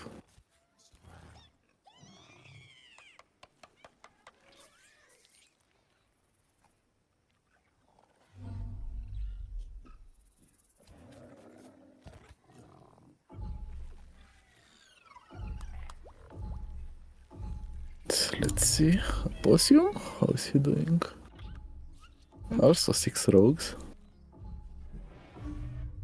Oh, he's got the Ramfi with Vampiric. Ram fight. Oh, With Vampiric Price. Who? A Possum. Possum. Not the best user for that, is it? Or is it just It does gonna never heal- die? Plus It it's does stacking keep the attacks. full health on Omega. Yeah. It might be pretty good. Yeah. Casts a lot. Yeah. Heals full when he casts. Yeah. I feel like he's just gonna get one shot. Oh. yeah, I need he's to gone. Cast one more. Still alive though. Is he going for a Ramfire or Monarch now? I'm so. I know I sound like a broken record, but I'm so sad to not see more Ramfire and Monarchs. Yeah, I think it's Okay, one I of the will. least. I learned a comp. That involves Yeah. him. We had a lot of playtime though in the last year, like through different patches and stuff. But the feeling that you get when a Rampfire just one-shots the entire enemy team. It's Yeah. beautiful. You feel like, oh, I've made the right choices in life to arrive at this exact moment and play this Rampfire right here. I'm a big fan. My world first Rampfire, sitting in the bank for too long as well. Oh. Yeah, I spent a bit Very on nice. that. I remember that. It That was was- fun getting him. That was expensive. So after I got the world second of Fisto, I was on fire. I need to make up for it. Yeah, well, Rampfire does have probably the coolest Omega, I think. Just to watch, Yeah. if nothing else. I It mean, is the most impactful. yeah, usually. Super important he's to just a have legend. to just counter those grouping up. Yeah, exactly. We have a lot of that actually with Titanor, Fernite. Like there's a lot Three that. people died. Hmm. 3 people died this round. No way. Wow. We are in top 4. Yep. Oh my. And we are in the top 4 with 3 of those top 4 being able to win the tournament. Patat, Slicks, and Fox Spirit. So Lemko right now is the only hope that Brian, Apossium, Anaf, and DMTG have left to extend this tournament into another round. So Lemko is the gatekeeper. Yes, sir. Patat is sitting on his last life. And Slicks is looking really good. Mm-hmm. From what I see. A lot of stage 3s. Oh, Lemko is running a carry Fair Knight with Visionary Vanguard and Razor Edge. It's interesting. Oh, yeah? He does a lot of damage. He did almost 10k damage last round. If you can keep it alive versus the rogues, it provides a lot of CC at the same time as well. He's not even going for the Blaze Knight. That's crazy to itemize Fair Knight over Forest. Will it... Maybe this bold strategy will pay off for him. Gotta think out of the box if you want to win against those guys. Well, he's up against Patat. Gonna stay on Slicks. But keep me updated on Patat. Yeah. I'm really curious how this goes. That Fair Knight is really juicy.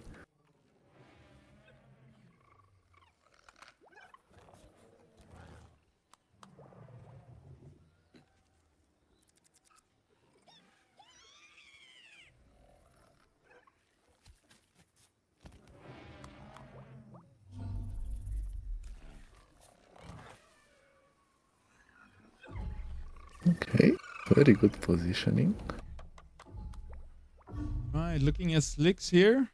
Fox Spirit went for the neutral positioning in the PvE round. So he has no idea what's gonna happen. And Fox Spirit found the Scoriox. Oh. Wow. Yeah. This is gonna be scary. That'll do some damage. Yep. Rilla would like to get in there. Just to get through the Octius first. Scoriox stunned from the Goliath. Now blinded from the Gyro. Yeah, no. Oh, now thrown away from the Mammoth. Oh. No, it was a charm. Scoriox still alive though. Yeah. No way. Nobody of the rogues focused him. Oh my god, he didn't cast. Yep. That was Gonna really make it. lucky. Like, That Scoriox was. could have died a lot. Many times. Yeah. Yeah, but A good thing that he got charmed out. Yeah. We got Patat and Lemko on their last life. And then we got the two favorites, Fox Spirits and Slicks. With a lot of HP left. Yeah, Lemko lost pretty hard against Patate. Oh, yeah. I don't know.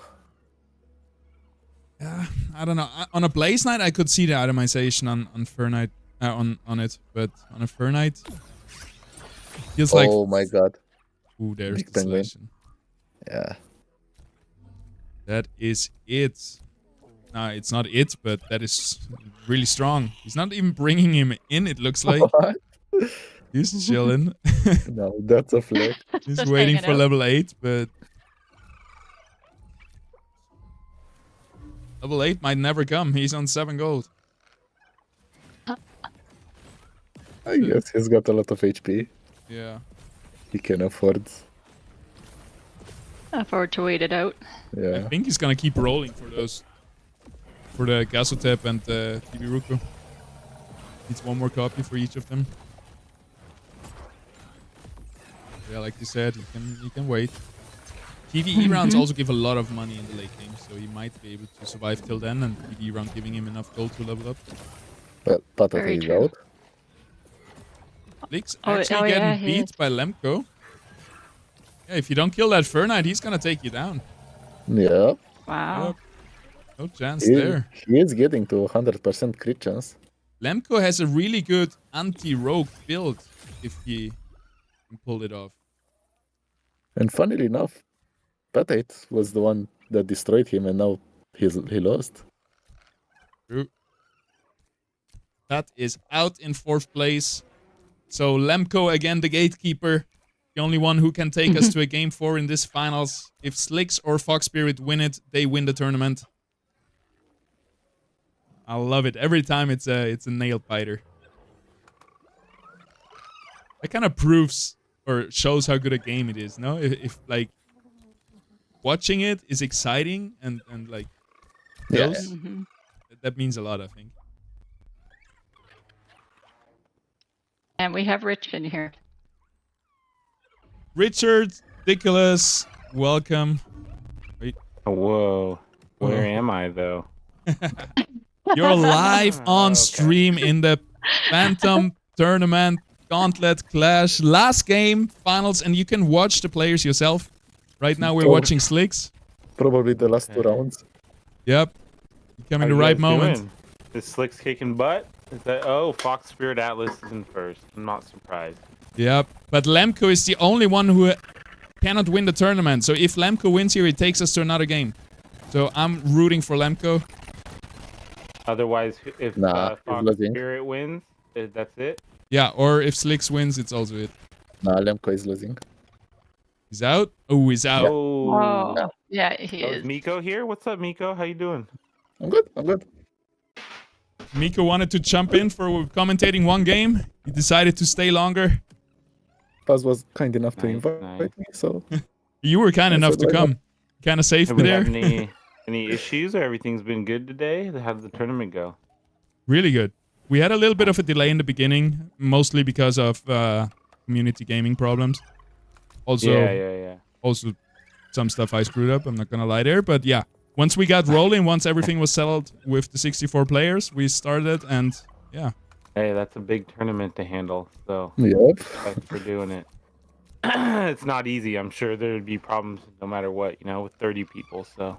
Yeah, I mean, the big thanks definitely goes out to Toriel right here, Phobos, Starboy or Monster, and also Erica Gloom, who all of them have been doing such an incredible job in the back with handling spreadsheets and everything, really. That's amazing. Yeah, 10 times you need your backup. Yeah, I'm so happy for this because I'm doing the easy stuff here, sitting here just talking shit. Like, they're really pulling the weight. You know? That's it's a good skill to have either way, you know. Like yeah, teamwork makes the dream work, right? People need that. So, all right, Toriel Slicks wants to be up there, right? Yep. How you doing, Toriel? I'm good. Toriel came out of the trenches to join us here for the finals, and it seems like Slicks is gonna be knocked out. Yeah, I think we have our winner. And we have Fox Spirit as our winner of the finals. It kind of happened fast now in the end. So much going on. Wow. Well played, GG's, Fox Spirit. Also well played to anybody else. If you're in the top 8 or if you just participated, well done. I hope we see you again. I hope you liked the stream. We're gonna talk a little bit. It sounds like I'm closing, but yeah. GG's. Wow. That's exciting. Good game. Yeah. So this was the final 8, just these guys? Yeah. Yeah. That was How the many games did they play? 3 games. Okay. So we had a little bit of a faster final. We tried it out. I think it's okay, but yeah, the more players, the higher the prize pool. We're just gonna have like 10-hour tournaments, 12-hour tournaments. It cannot be avoided if we want to have the most competitive settings. Yeah. But yeah, this time we tried something more fast. It was a 7-hour tournament, which is kind of the fastest you can go with 64 players. And it was still okay. It was still fun, I think. We're going to hear the feedback, but yeah, I think it was good. Yeah, that's cool. Like I said, these get so many people involved. Definitely cool. Definitely good. You guys pulled it off. All sounds good. And yeah. Sorry I couldn't join earlier. Saturdays are, you know, busy, but I'm glad to see everyone coming out and playing and participating. That's cool. Cool to see Miko here, probably telling you guys some good stuff. Yeah. I've been putting him on the hot seat. He's been leaking non-stop. No, I'm joking. He is tight. Good PR training your guys got here. Nobody wants to get in trouble, you know. You don't want to say the wrong thing. I always just defer to whatever Kieran said, you know. So looking quickly at the scoreboard, we got Fox Spirit in first place with also the best score, 21 points. Closely followed by Slicks with 20 points. So they were actually ex-equo in points. And really a tight race. Congratulations to both of them. And I think after last week's I think last week it was the other way around, where Slicks won it and Fox Spirit was second. So you like to see it. Very wholesome, going full circle. Fox Spirit in first, Slicks in second. Actually, a tiebreaker with Patat in third. So we gotta check out the average win rate to find out who is actually second and third. Then we got Brian the Brave in fourth place, followed by Lemko, Aposium, Anaf, and DMTG. Beautiful. You're gonna take home a lot of money. And isn't it cool? You play Illuvium, you play your heart out, you win, you get 300 bucks. Like, that's some serious bragging rights, I would say. Yeah. Yep. Sure. Especially, and have fun doing it. Yeah.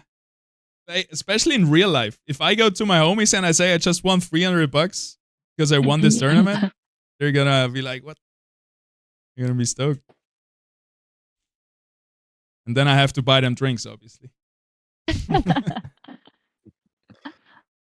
Of course. All right. Our admins in the back are figuring out the tiebreaker. Then we will know if Slicks or Patat is second place. I think Patat definitely deserves it as well after almost taking the tournament in the second round. Mm-hmm.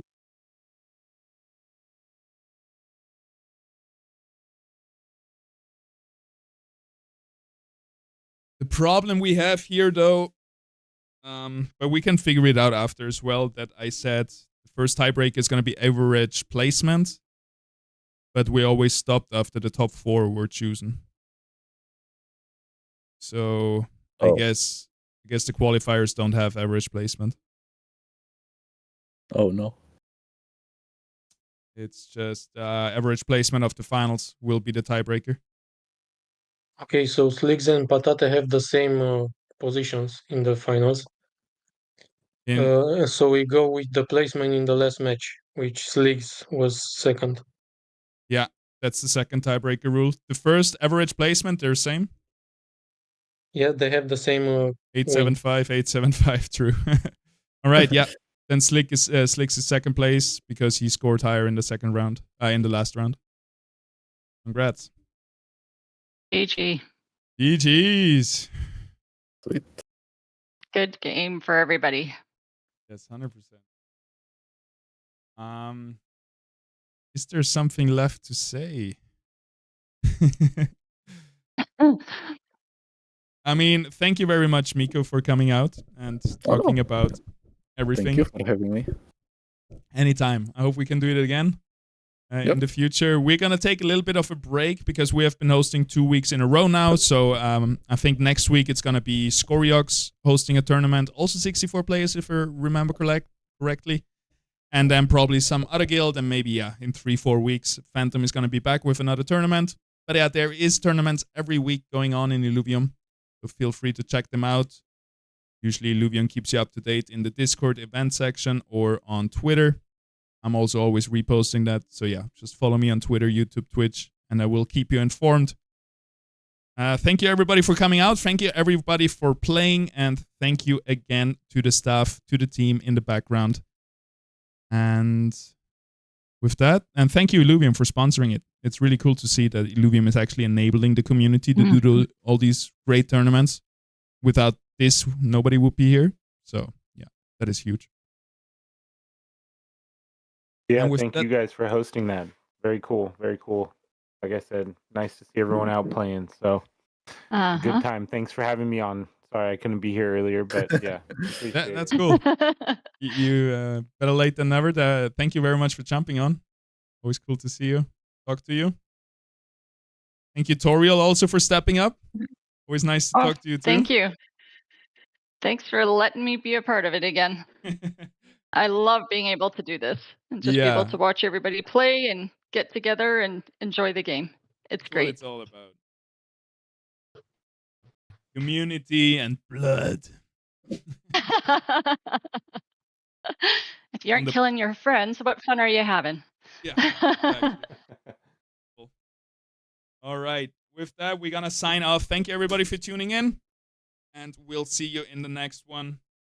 All the things you need are in the description down below if you want to start playing Illuvium. If you know, whatever it is, check out the description below and you will be up to date. Peace out. Appreciate everybody. Thank you. See ya. Later. Bye.